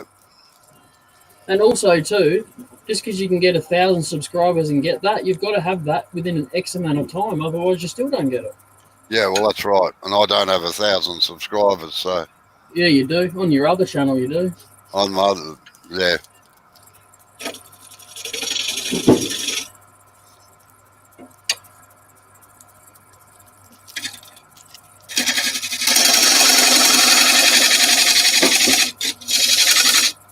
Now, make sure that you undercut that side into a dovetail, all right? No, bring your skew chisel around so that the cutting edge is flat across the base, and you go outwards towards the end. No, bring it right round this way. Right, no, put it back the way you had it. That's it. And make a cut so that you form a dovetail on the inside. Oh, yeah.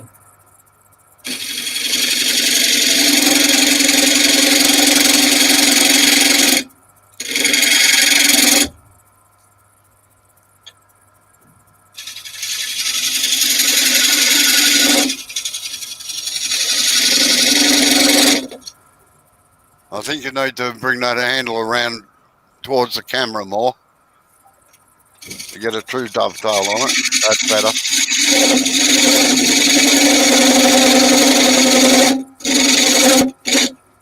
Right.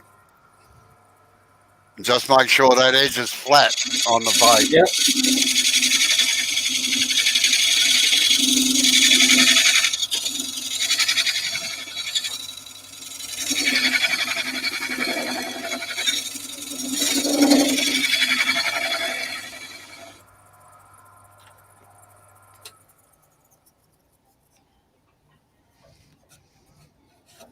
Need to go in more, deeper. No, how deep is it? Looks to be about 5 millimeters or so. Yeah, or so, or less. Well, Well, it sits in between the 3 and 4. right, just make it a fraction deeper, all right? Yep.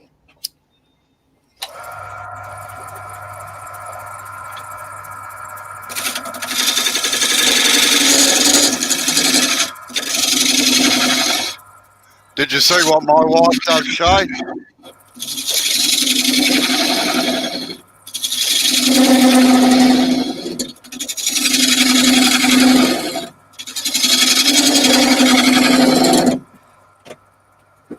Thank you. Hello, Amber in the background. Hello, goodbye. Oh, Amber. Hello, goodbye, she says. She's walking off. Shaylee, you can do this. This is, yeah.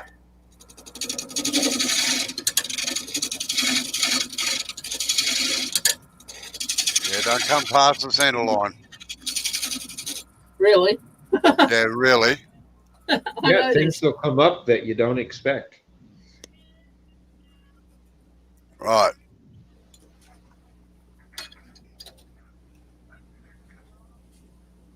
$4 mil now. Oh, no, make it a bit deeper. Okay. Not sure if you could hear me, Shay, but did you see what my wife does?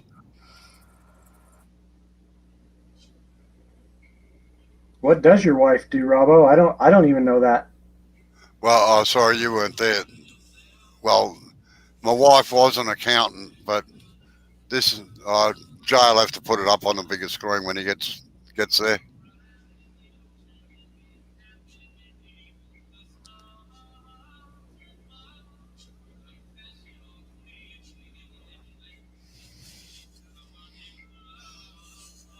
Holy cow.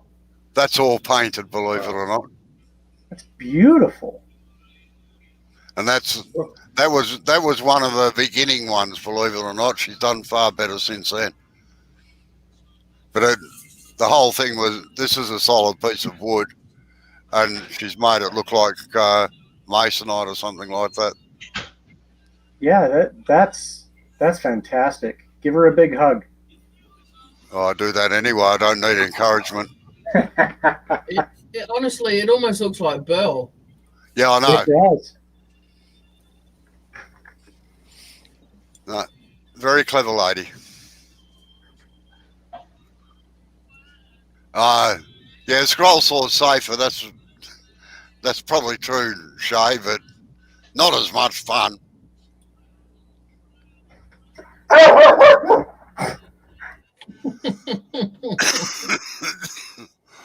think the dog agrees with you, Robbo. Yeah.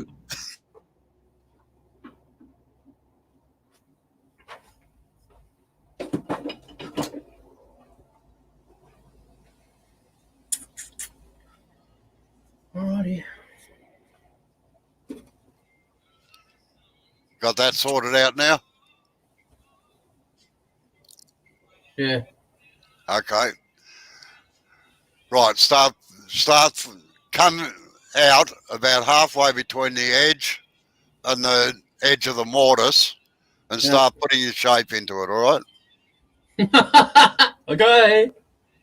This is I'm good, glad I Robbo. got- Okay. Robbo, I'm go. glad- Don't cut there.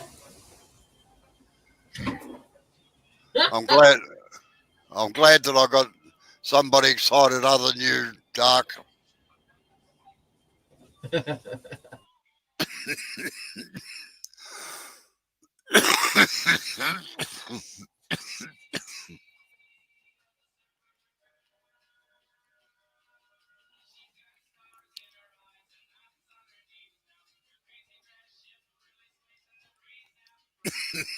No, don't curl it around. It's an undercut. All plates are undercut.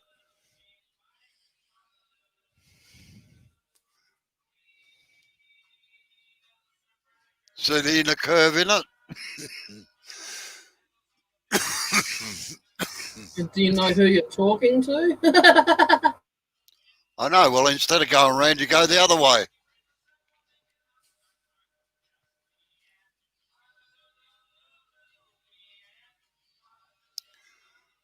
Make a heavy cut and back it off as you're getting towards the edge.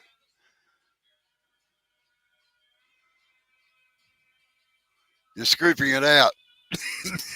Right, now start swinging the handle toward the camera. Ah, I'm being attacked. Towards the camera, towards the camera, towards the camera. Hello, Tammy. Oh, listen. Go and get a room, you two, will you? We're in a room. That's what I was about to say. They're already there, Robbo. Unfortunately, we're in their room, Robbo. I thought our live was going to get really interesting there for a minute. How you going, Tammy? He says hi. Take advantage of the speakers.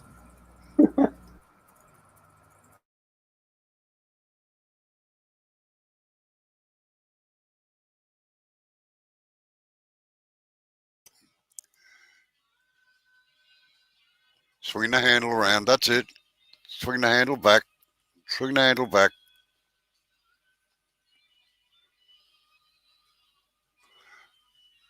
You're still rounding it over on that corner. Don't round the corner over.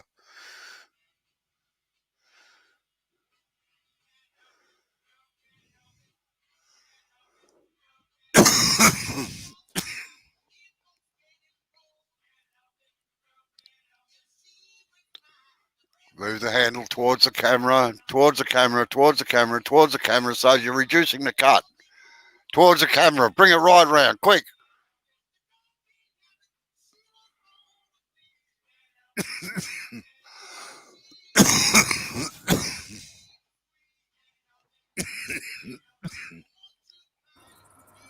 You're going to have to use your loud voice, Robbo. It's hard to hear over that clunk, clunk, clunk, clunk, clunk. What? Clunk, clunk, clunk. Me turning. Oh. Right, you make a deep cut in from where you start. You don't move the chisel forward, you move it across. And you scoop it out. You want me to yell? Yeah! Sorry, Dr. Bob.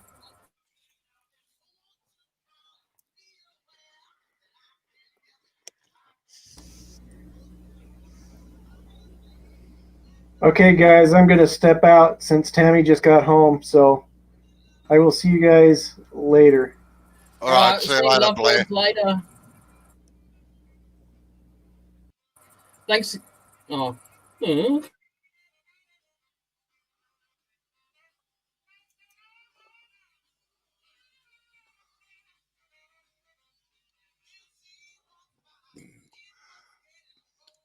Right, now bring the handle, start bringing the handle right round towards it there.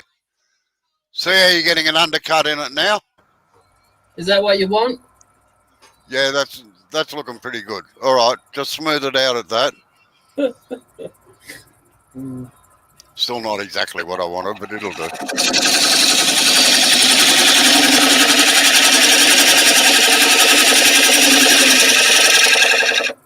No, you keep wanting to move the handle back towards you when you get towards that edge, and that's what rounds it over.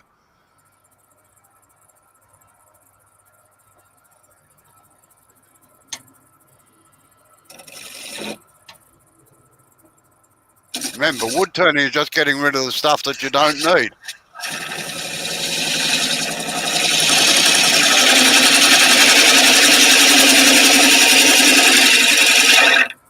Right, that's probably enough anyway. You're down past the depth of the mortise. All right. Yep. Right. Okay, sand all that up. Make it look pretty. Make it look pretty. My tool works made it look shit. Well, do a fine cut then and get it right. Oh, bloody hell! Keep getting food brought out to me. Oh, you're lucky. Yeah. Don't mind me. I won't.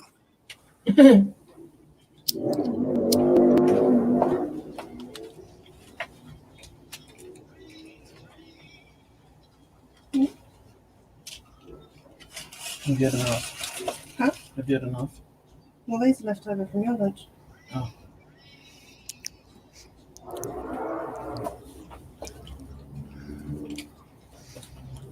Thank you. You can have it.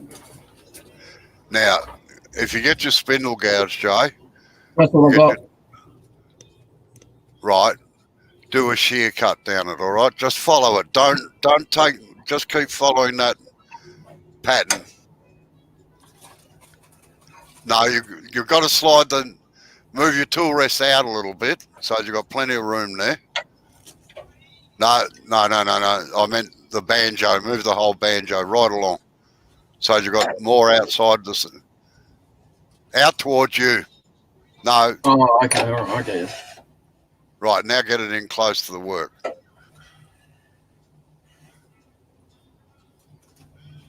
Right.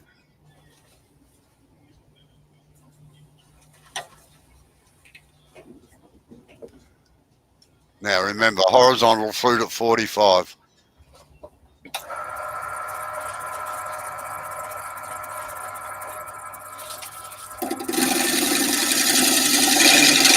No, don't swing the handle.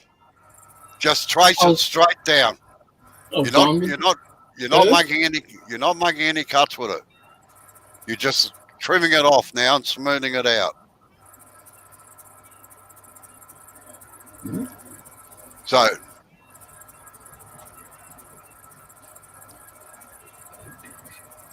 close the flute up a bit further. If I don't turn the handle around this way, the corner here is going to dig into the bottom of the plate. All right, well, you should be about 45 degrees to the timber anyway, but close the flute down even further, Jay. That's it. In fact, you can nearly shut it right down to vertical.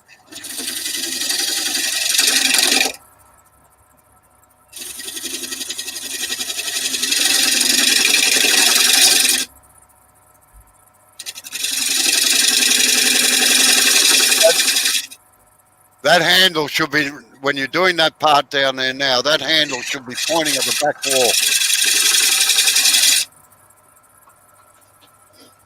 Like that.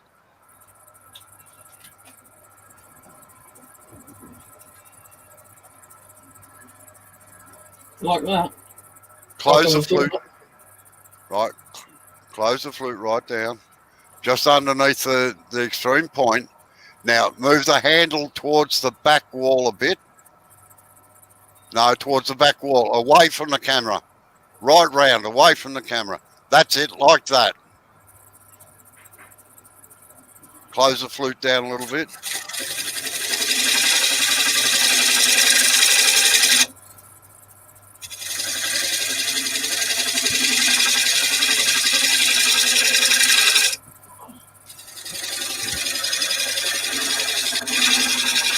You should have very fine shavings coming off. Yeah, that's dust. No, close the flute down. You're getting the flute too open at the moment, Joe.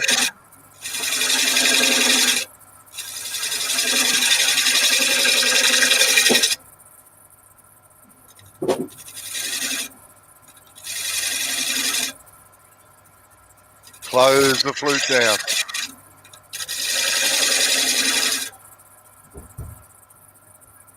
Right, have a look and see what sort of a finish you're getting.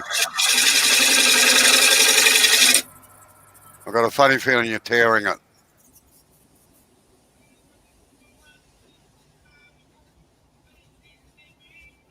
No, it's not tearing. You want a Right. shear scrape then, don't you? Yeah, that's it. Right, is that sandable now? Yeah. Right, sand it up. Looking more like a record player now. A record, rather.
I was going to say, I wish you well on that one, Dark.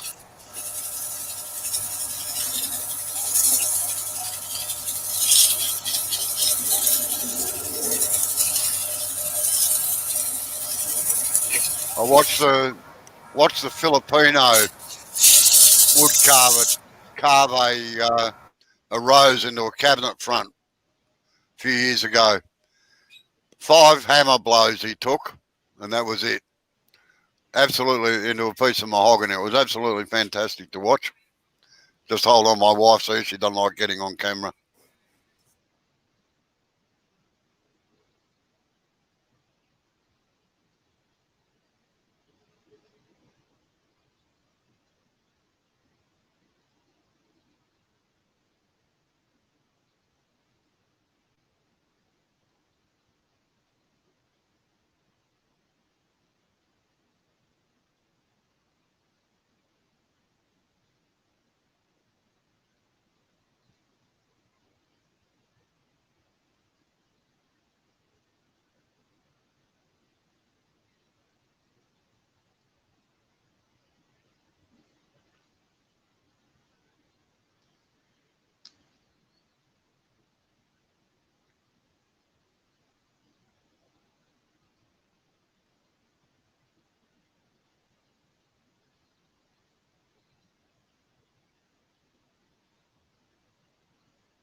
Right, now, Jay, comes the fun part. You finished that bit off? Okay. Now, this will sound strange. Unscrew the chuck to let the screw out, just to make sure that the jaws fit into the mortise, all right? Don't tighten it up.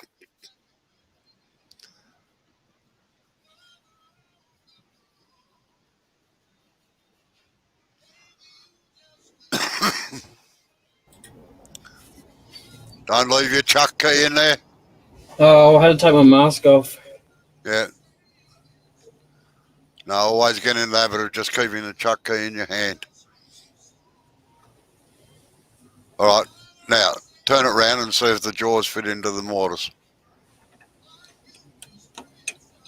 Yeah. Yeah, good. Right. Okay. Now, you can put it into the mortise if you like. Have you got a shifter, have you? No, I can go one better. Yeah, all right, that'll do. Not advisable, but it'll do. All right. Tighten the plate up into the mortise, all right? Yep. Remember, you're going the other way. Yeah, I know. I'm just making sure it's flat. Yeah, right.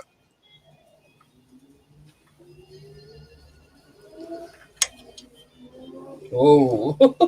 What? I just hear the wood going crack, crack, crack, crack, crack, crack. Yeah, that's why you've got to be very careful with mortises. Don't go too tight. Right. Yeah. I gotta take it off for a sec. I don't think it's straight. No, it's not. I can see it wobbling. All right, just you got to make sure you push it in dead straight. Well, I thought I did, but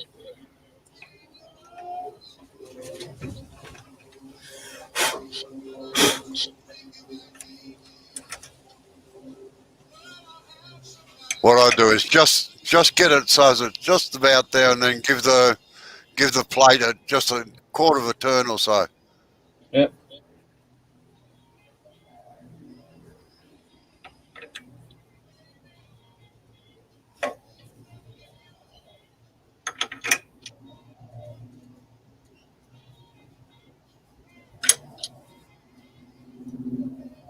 Still not on there straight, is it? Sorry. Oh, it's straighter. Oh, it's a bit skew, I think. I'll check that. Oh, that's better. Yeah, that's looking pretty good.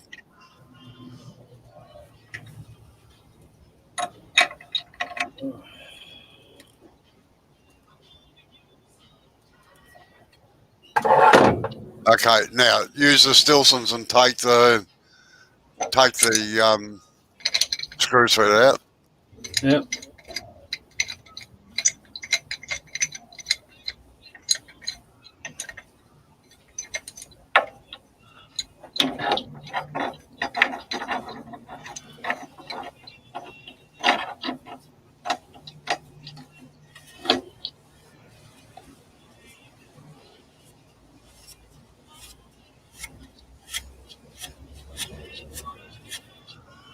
Now, normally you would take the plate off the glue block while the glue block was around the other way, all right? I just wanted to make sure that the mortise would fit. Just gonna lay that off. No, right. Get your parting tool and Yep. or your bowl gouge if you like, and just take off the glue that's around the ring there, around the outside, around there, and then get your parting tool and just part the block off the face of it, all right? Yep. Sure. No, do it while it's turning. Oh, all right.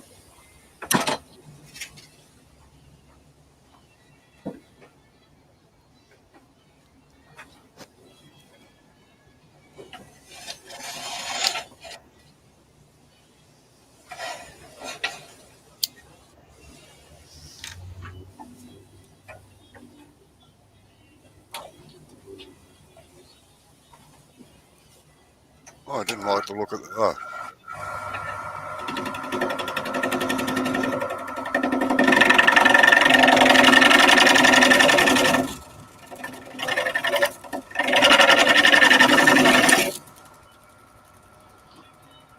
keep going. Good fun turning glue off.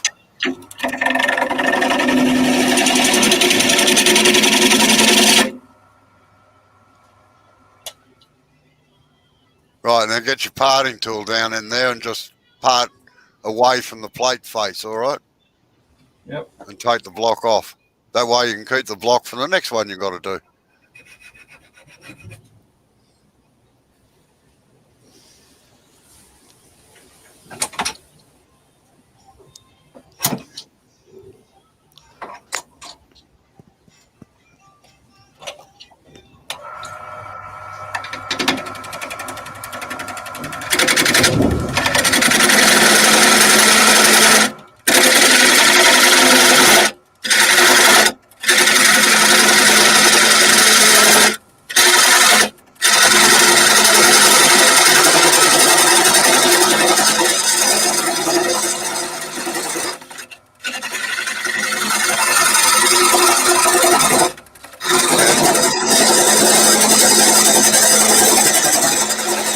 Just be careful when you're getting close, Joe.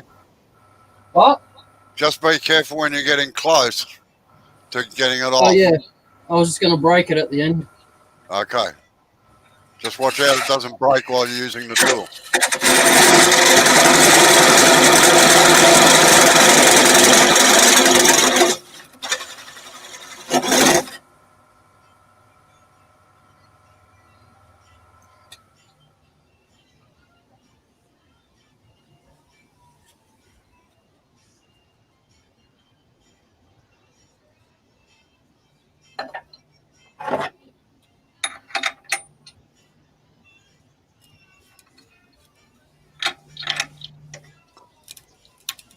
Yeah, not too hard on that or you'll crack it.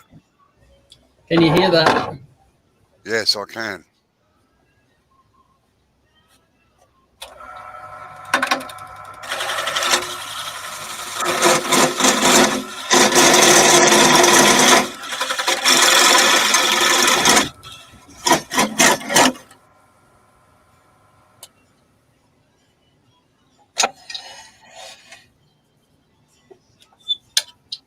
This actually is the reason I don't like using mortises instead of tenons.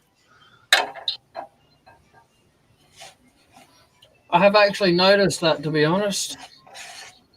You prefer to use a tenon over a mortise? Yep.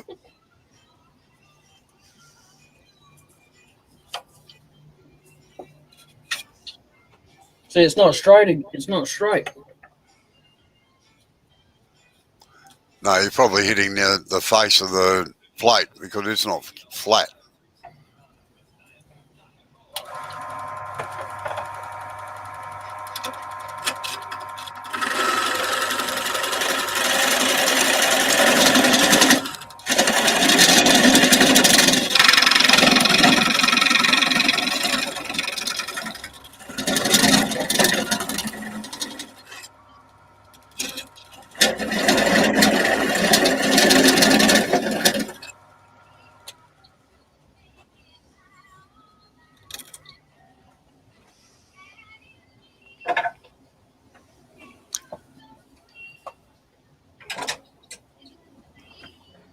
Which one?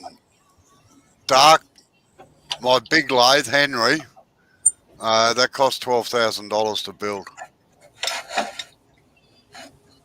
And the big Wadkin that I use, the RU, that was $3,500 second hand.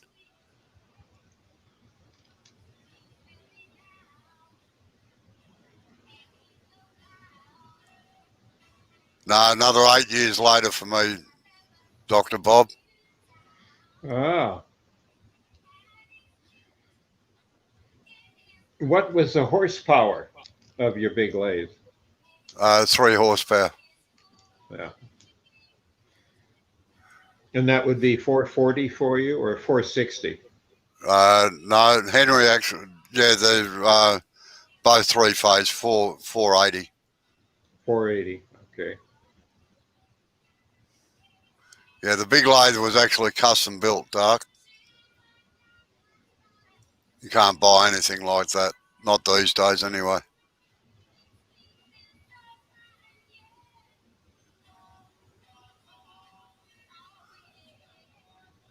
I'll tell you, the 3-horse that I ended up on my lathe, that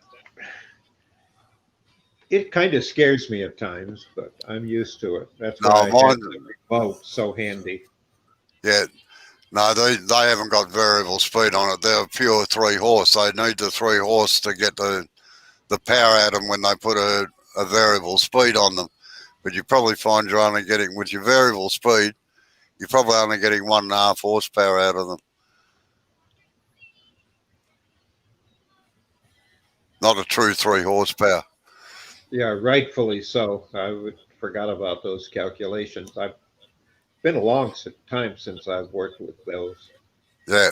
No, mine are genuine 3 horsepower Shetland, Clydesdale horses, not Shetland ponies.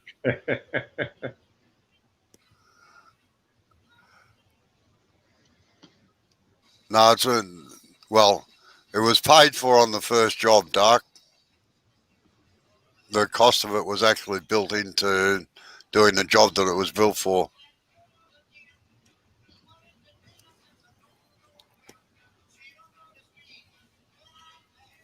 And that's principally the reason I buy second-hand lathes, Dark. They're generally better constructed, and you get more bang for your buck.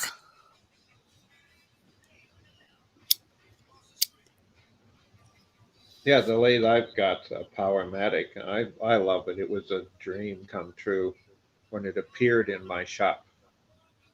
And it's a 2440. Yeah.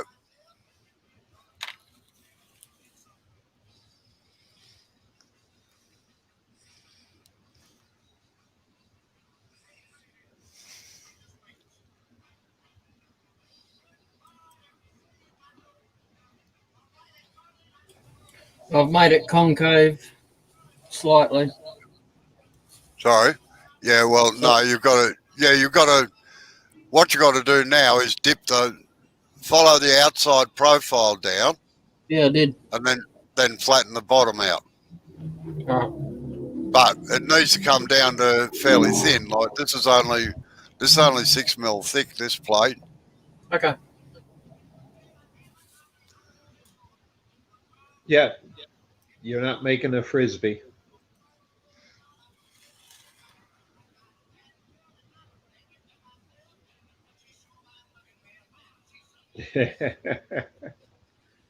He might have something to say about that.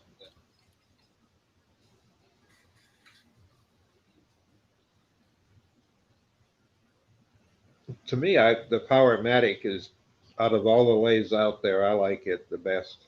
Some of the newer ones that are made here in the States, I've not had a chance to use, but I wouldn't give up the Powermatic. I have yet to stall it, even at low speed. It hasn't had me on it. I've got a bad problem. My on-off switch, it's down there, and that's where I tend to lean up against the bed when I'm doing stuff like this, and I turn it off. Yeah.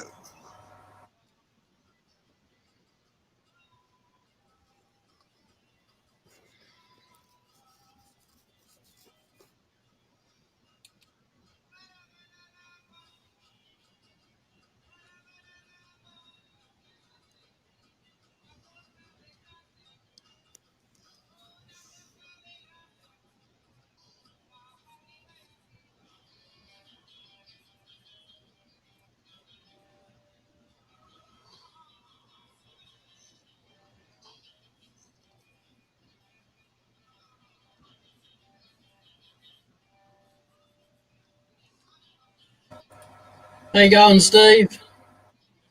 G'day, Steve.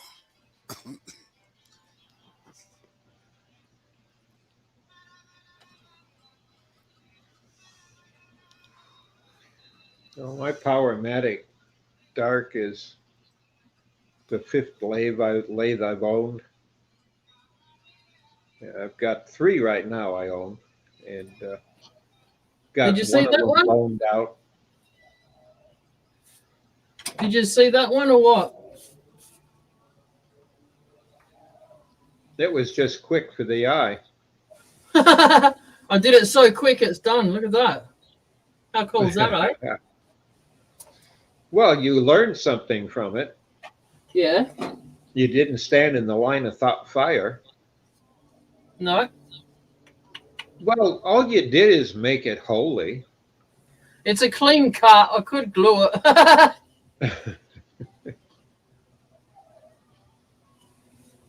Do you know where it caught? No, It didn't. it's because it's in a mortise, and pine it does not like mortises. Yeah. Bugger.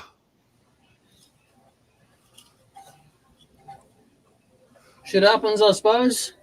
Well, that's right. And considering some of the stuff you turn, I'm surprised that more of it hasn't broken in half. But that's a good reminder to you. Yeah, it is. Thanks. Well, if I had to use the measurements on Henry that I use for all the other lathes, like 1224s and 824s and that sort of thing, mine is actually 16 by 472.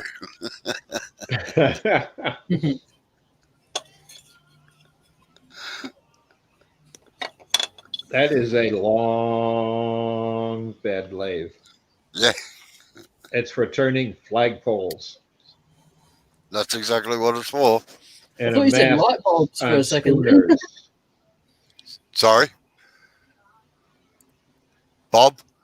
It's for turning a mast for a schooner. Yeah, exactly. No. Oh, that's a bummer. But now you know how to do it, Joe. You have to do it that way. Yep. You mongrel, Dark, just backing it back to see what happened. Yeah, and then take it and do a slow motion. I can tell you what happened. It didn't explode. It had a crack in it to start off with, and the chuck just ripped that crack open. Yeah. I could hear it cracking when I was doing the chuck up. Yeah, same here. So, I'm just glad you didn't get cut. Yeah. No, I always stand at the end of the lathe. I wouldn't worry about trying to glue it back together, Joe. Oh, don't be like that. All that bloody hard work, man. Yeah, no, it's not going to go back in the same place. Can you hear those motorbikes? No. Really sound like there's about 4 or 5 Harleys riding together, and every set of lights they're dragging each other. That's all I can hear at the moment. I know we've got a drag strip, but it doesn't get used. It sounds like it's getting used at the moment. You got a bike of your own? Nah, I can't afford a Harley. It costs too much. And that's the only bike I'd ever buy if I had the money. Yeah.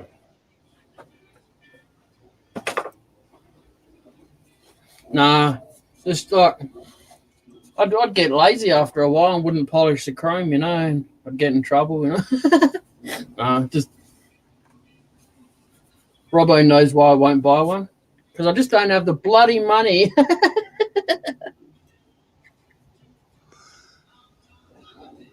That the lathe was actually to make an imitation tree branches for the University of Sydney.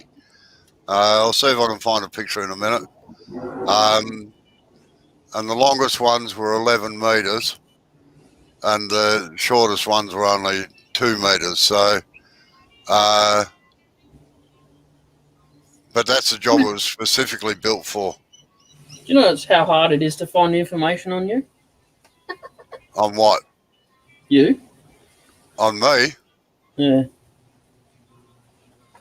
I googled your name once, and it come up with another Ian Robinson that fought in World War II. It's like, was that your dad? No. Just wait a second. I'll see if I can find photos of the building for you. Yeah, I'll be here.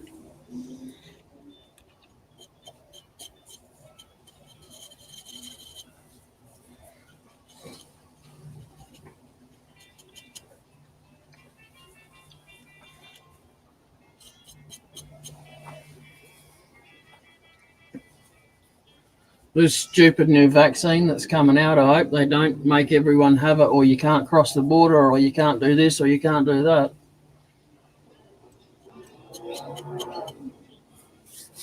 You don't like vaccines, or you just don't Nope. trust medicine?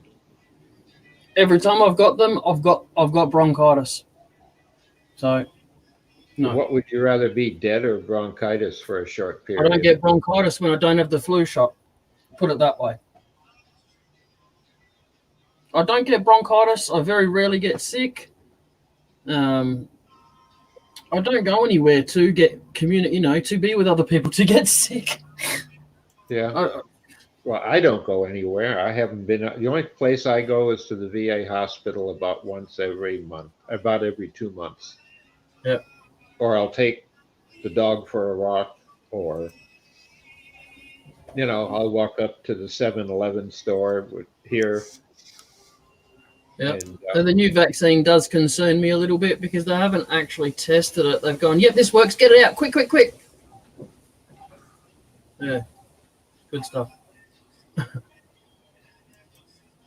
Well, I trust my nephew, and he's got his degrees in it, and it's one of the best genetic experts in the world. And he was saying that the one that I got is the same that he picked. He was a supervisor for a major lab, a genetic lab for genetic testing. And they researched it quite well. So I trust them. And the thing is, it's you can't get sick from it directly, other than it's just, to some people, an irritant in the body. Mm. It's totally a dormant item.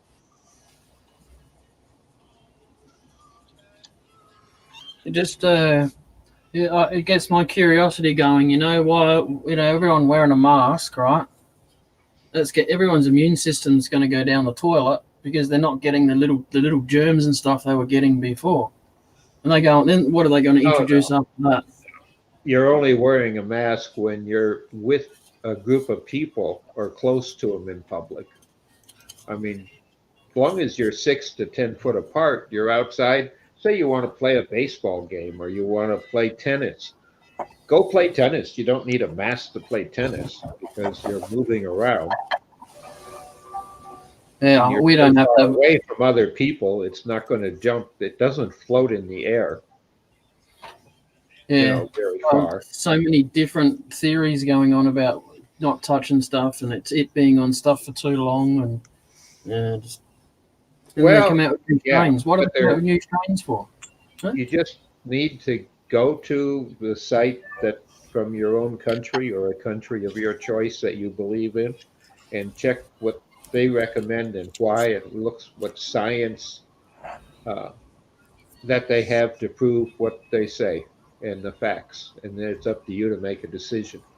Or I can tell you from my neighbor down the street who barely got out of middle school that it's floating in the air everywhere, and you just are going to get it anyway if you're outside, and it could float through the screen in your window, so you got to close the windows and keep the outside air from coming in your house. Which is preposterous. Yeah, it is. Silly. But some people come up with some wild ideas. And I've been a research scientist. I know what research it is. I have no background in this field whatsoever, but I do know some people who are experts, and I believe what they say. I'm not saying you in general, but scientists do get paid off by the government to say stuff. Oh, you get caught Monsanto, doing it Monsanto here. was a good one for that. I'll tell you, after next week, you get caught doing stuff like that here, you lose your license. Yeah. Period. And you're liable in court. What, for not getting the vaccine? No. If you tell people something, if you go up and you falsely represent something, and your license can be pulled if you're a doctor, and if you're whatever I it is, believe. people hold that, I But don't there take are other vaccines. countries that And don't I'm have not the taking vaccine. I'm not taking a vaccine. I don't care how good an argument is made. I'm not taking a vaccine. It's that simple. It's not happening. Every single time Amber and I has taken a vaccine, we've been majorly sick from it. So if they're going to restrict me from going interstate or from having something, then stuff it. They can do whatever they want. It's not going to make me obey. Yeah, that's your right. But then they got the people around you that you have to be careful with. I don't, like I said, I very rarely talk to my mum. I don't even know my dad, so I don't talk to any of my aunties and uncles because they're all like just in their own lives and stuff, So I don't talk to any of them. I don't go to family dues. I haven't done for about 10 years. I couldn't really give a toss about that stuff. So basically, I'm like Robbo. I stay at home. Yeah, I go to Bunnings. I go to my grocery store when I need something, not when I want something, when I need it. And I get it, come home, and I do my stuff. But you're not an introvert. And a lot of hermits are introverts. Yeah. Unless you're an introvert socially, but through being online, you have a different personality. Yeah. And that happens quite a bit. And that's what makes good telephone salespeople. On the phone, they can make anybody think anything and can sell you a piece of a new highway that's being built, and you're going to have a toll gate that you make all the money from, and they'll talk you into it. Investing in that toll gate. Yep. They just don't get conned.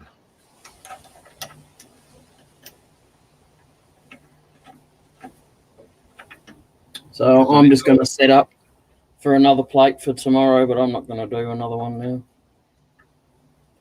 Okay, that'll be fun. I'll be here. It's been 2.5 hours now. Well, it's already tomorrow for me by 4 minutes, so I probably ought to get to bed because, like it or not, the kids have to get up here at 7 in the morning to 7:15, and if I don't get up and rattle their doors, they're liable to not be able to get up, have breakfast, and be online for classes. Yes. How thick are the bits of wood, Joe?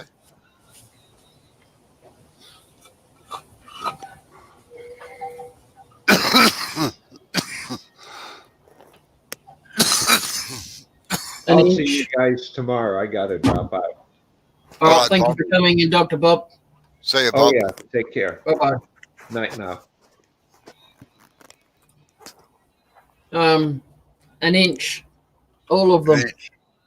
Right. You can probably put a tenon on them and get away with it, all right? Yeah. Just a micro one. No, if you make it about 4 or 5 mil thick, because like that plate that I showed you started off at 20 mil, 19 mil thick. And that's why we had to use glue blocks on them. But if you put a tenon on that, that'll bring it down to about 20 mil thick, and you can still do it that way, all right? All right. Yeah, that was a big job. It took just on about 3 months to get them all done. But it was a complete and utter nightmare because the architects and the engineers were just arseholes to deal with. For starters, I was supposed to be finished in November. I didn't get the timber until Christmas Eve, believe it or not, and they still wanted them in November. And I'm not talking about November last year. I'm talking about the November before December. So they wanted me to rearrange the calendar. The biggest argument was the actual laminations. Like, normally when you're laminating something like that, you laminate it like it was all Jarrah timber from Western Australia. Normally when you laminate things like that, you laminate in a brickwork pattern. But these were just laid plank on top of plank on top of plank. And the manufacturer, who happened to be Bunnings when they had sawmills, believe it or not, just sawmills and timber, before they became Bunnings the thingo, they argued and said, right, well, we're not guaranteeing the laminations then. And of course, then I had to work with it. Then halfway through the job, they said, well, these laminations might come apart. This was the engineers, you see. Oh, well, we'd better fit screws into them.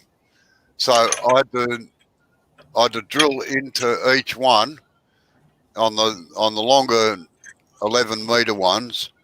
It was something like 110 screws had to go into them. And then they all had to be covered with buttons to hide the screw holes.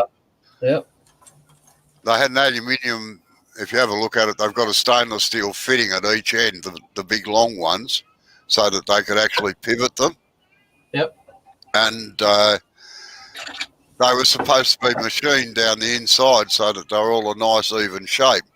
But they weren't. They were cast, so they were all uneven down the inside. Then I had to fit each one individually and make sure that it fitted to just that one post, because no post would fit another end, you know.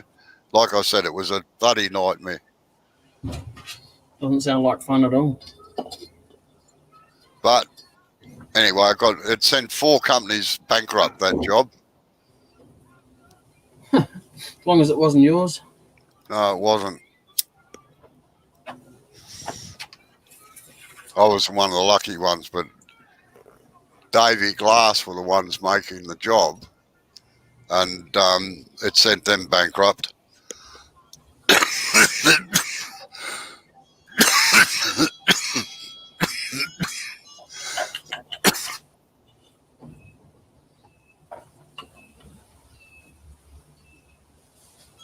But no, I love dealing. The 3 classes of people I love dealing with are architects, engineers, and interior designers. They drive me mad.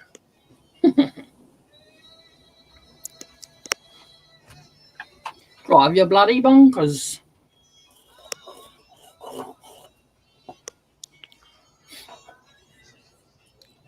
So if I buy a whole box worth of old gold, would you like that? Oh, you'd be more than welcome. A whole box, the box that the grocery store opens them up out of.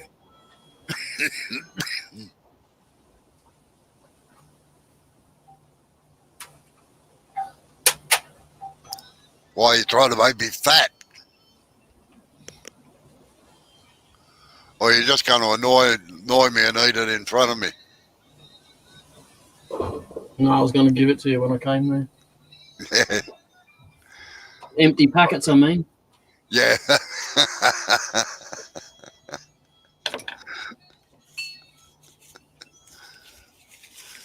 I thought it might have been supplies for the trip over. Yeah. I don't mind dark chocolate, but I much prefer the milk chocolate while I can still eat it. Mm-hmm.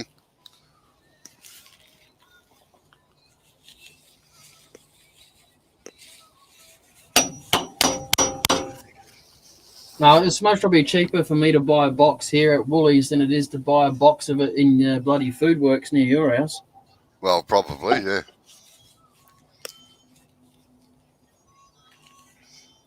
Thank you. You don't have to. You know that, don't you? I didn't hear that. Sorry.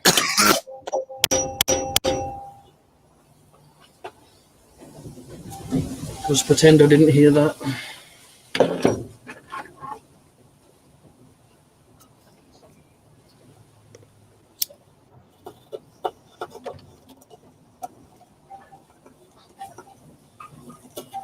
Wait, you said you could do that. Man, that's a weird screen.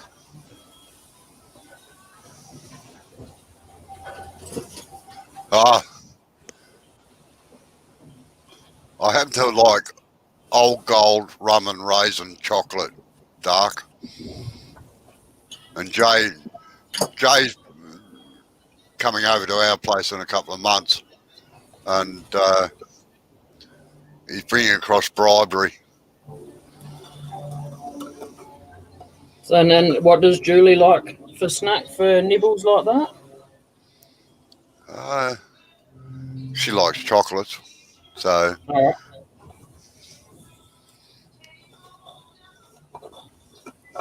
Daryl Lee. she pretty well likes any chocolate. Her favourite is Lindt.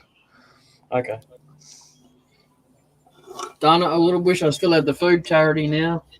The place we used to go and get food from for the shop. Oh my God, that was bad. I hated going there because the amount of junk they had there that was so goddamn cheap because you buy it at wholesale price. Yeah. Oh. I would get a box of, say, a box of Cadbury blocks of chocolates for $8 for the whole box. Jesus. Yeah, this definitely isn't an oil-based wood polish dark. It's definitely chocolate. Yummo. I guess they've got an oil-based wood polish called Old Gold then. Yeah. Don't buy it dark, it's just shellac.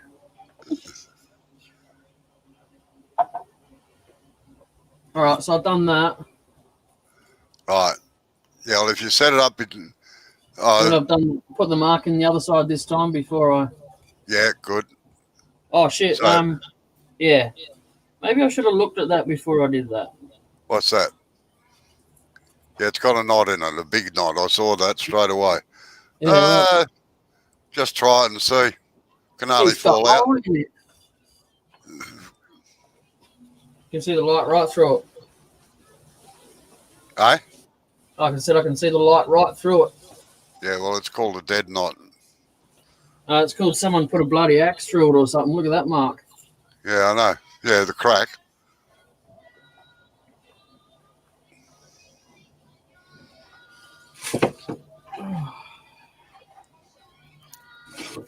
Wait, you sure? Pretty broken. This.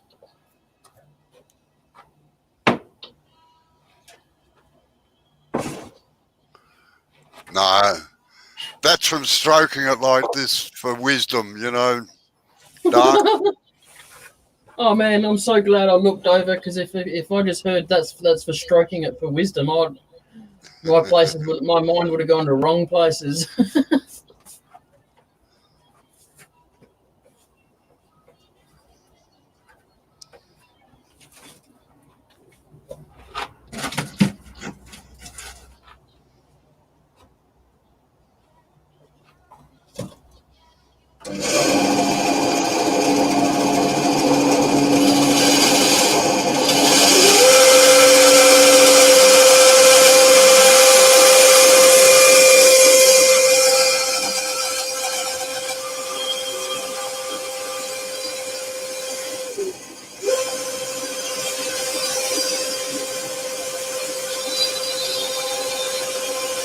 I like to see that dark, you know, with curls all over your face. Look like Shirley Temple upside down.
Welcome back, John. How's the horses going? There you go. I made a plate. There you go. I'm done now. It's got a hole in it. Yeah. I don't know what happened.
Yeah, I'm going to have to go shortly, Joe.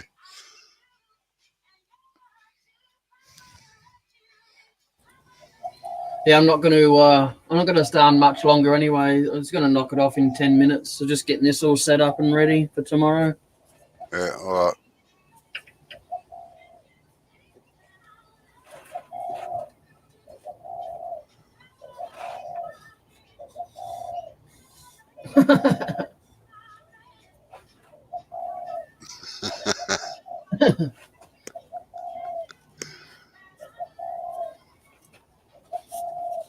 That would have been a bit of a fright.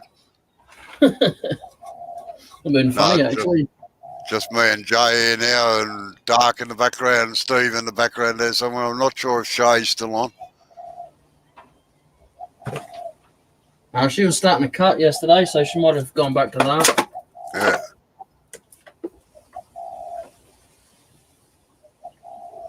All right, folks, I've got to call it a day and go and do some more welding, or I'll never get this job done. So, Right. good chatting to you all again. Yeah, thanks for your help. All right. Bye. Full screen.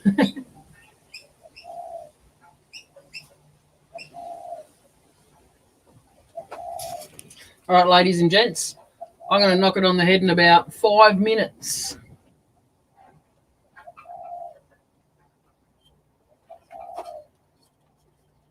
This little mofo broke in half, and I glued it back together. So you never know. You like, yeah, I might be able to do something with it. I'm not going to put it in the lathe. I'll just mess around with it with the Dremel or something. You know, it's just practice. I mean, I want to do it on some nice wood, like most probably an Australian eucalyptus or something like that, red gum or something. Yeah, thanks for coming in, John. And Dark and Steve.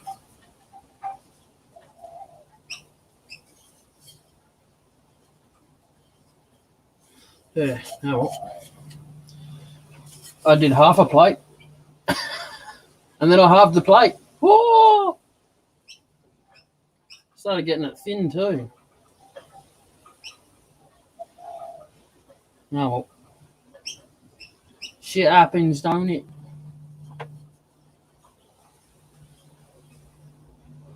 Yeah, that's right, Doc. Exactly. I mean, I should have just took the warning that it was giving me when I was tightening it in the chuck. It's cracking away, and I'm going, yep, cool. I'm still going to turn that.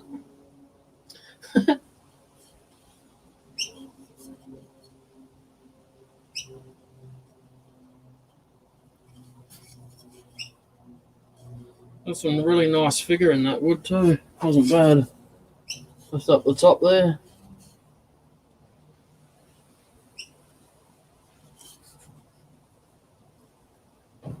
Yeah. Oh. Yeah, thanks for coming in, Steve. All right, I'll catch us later. Take it easy.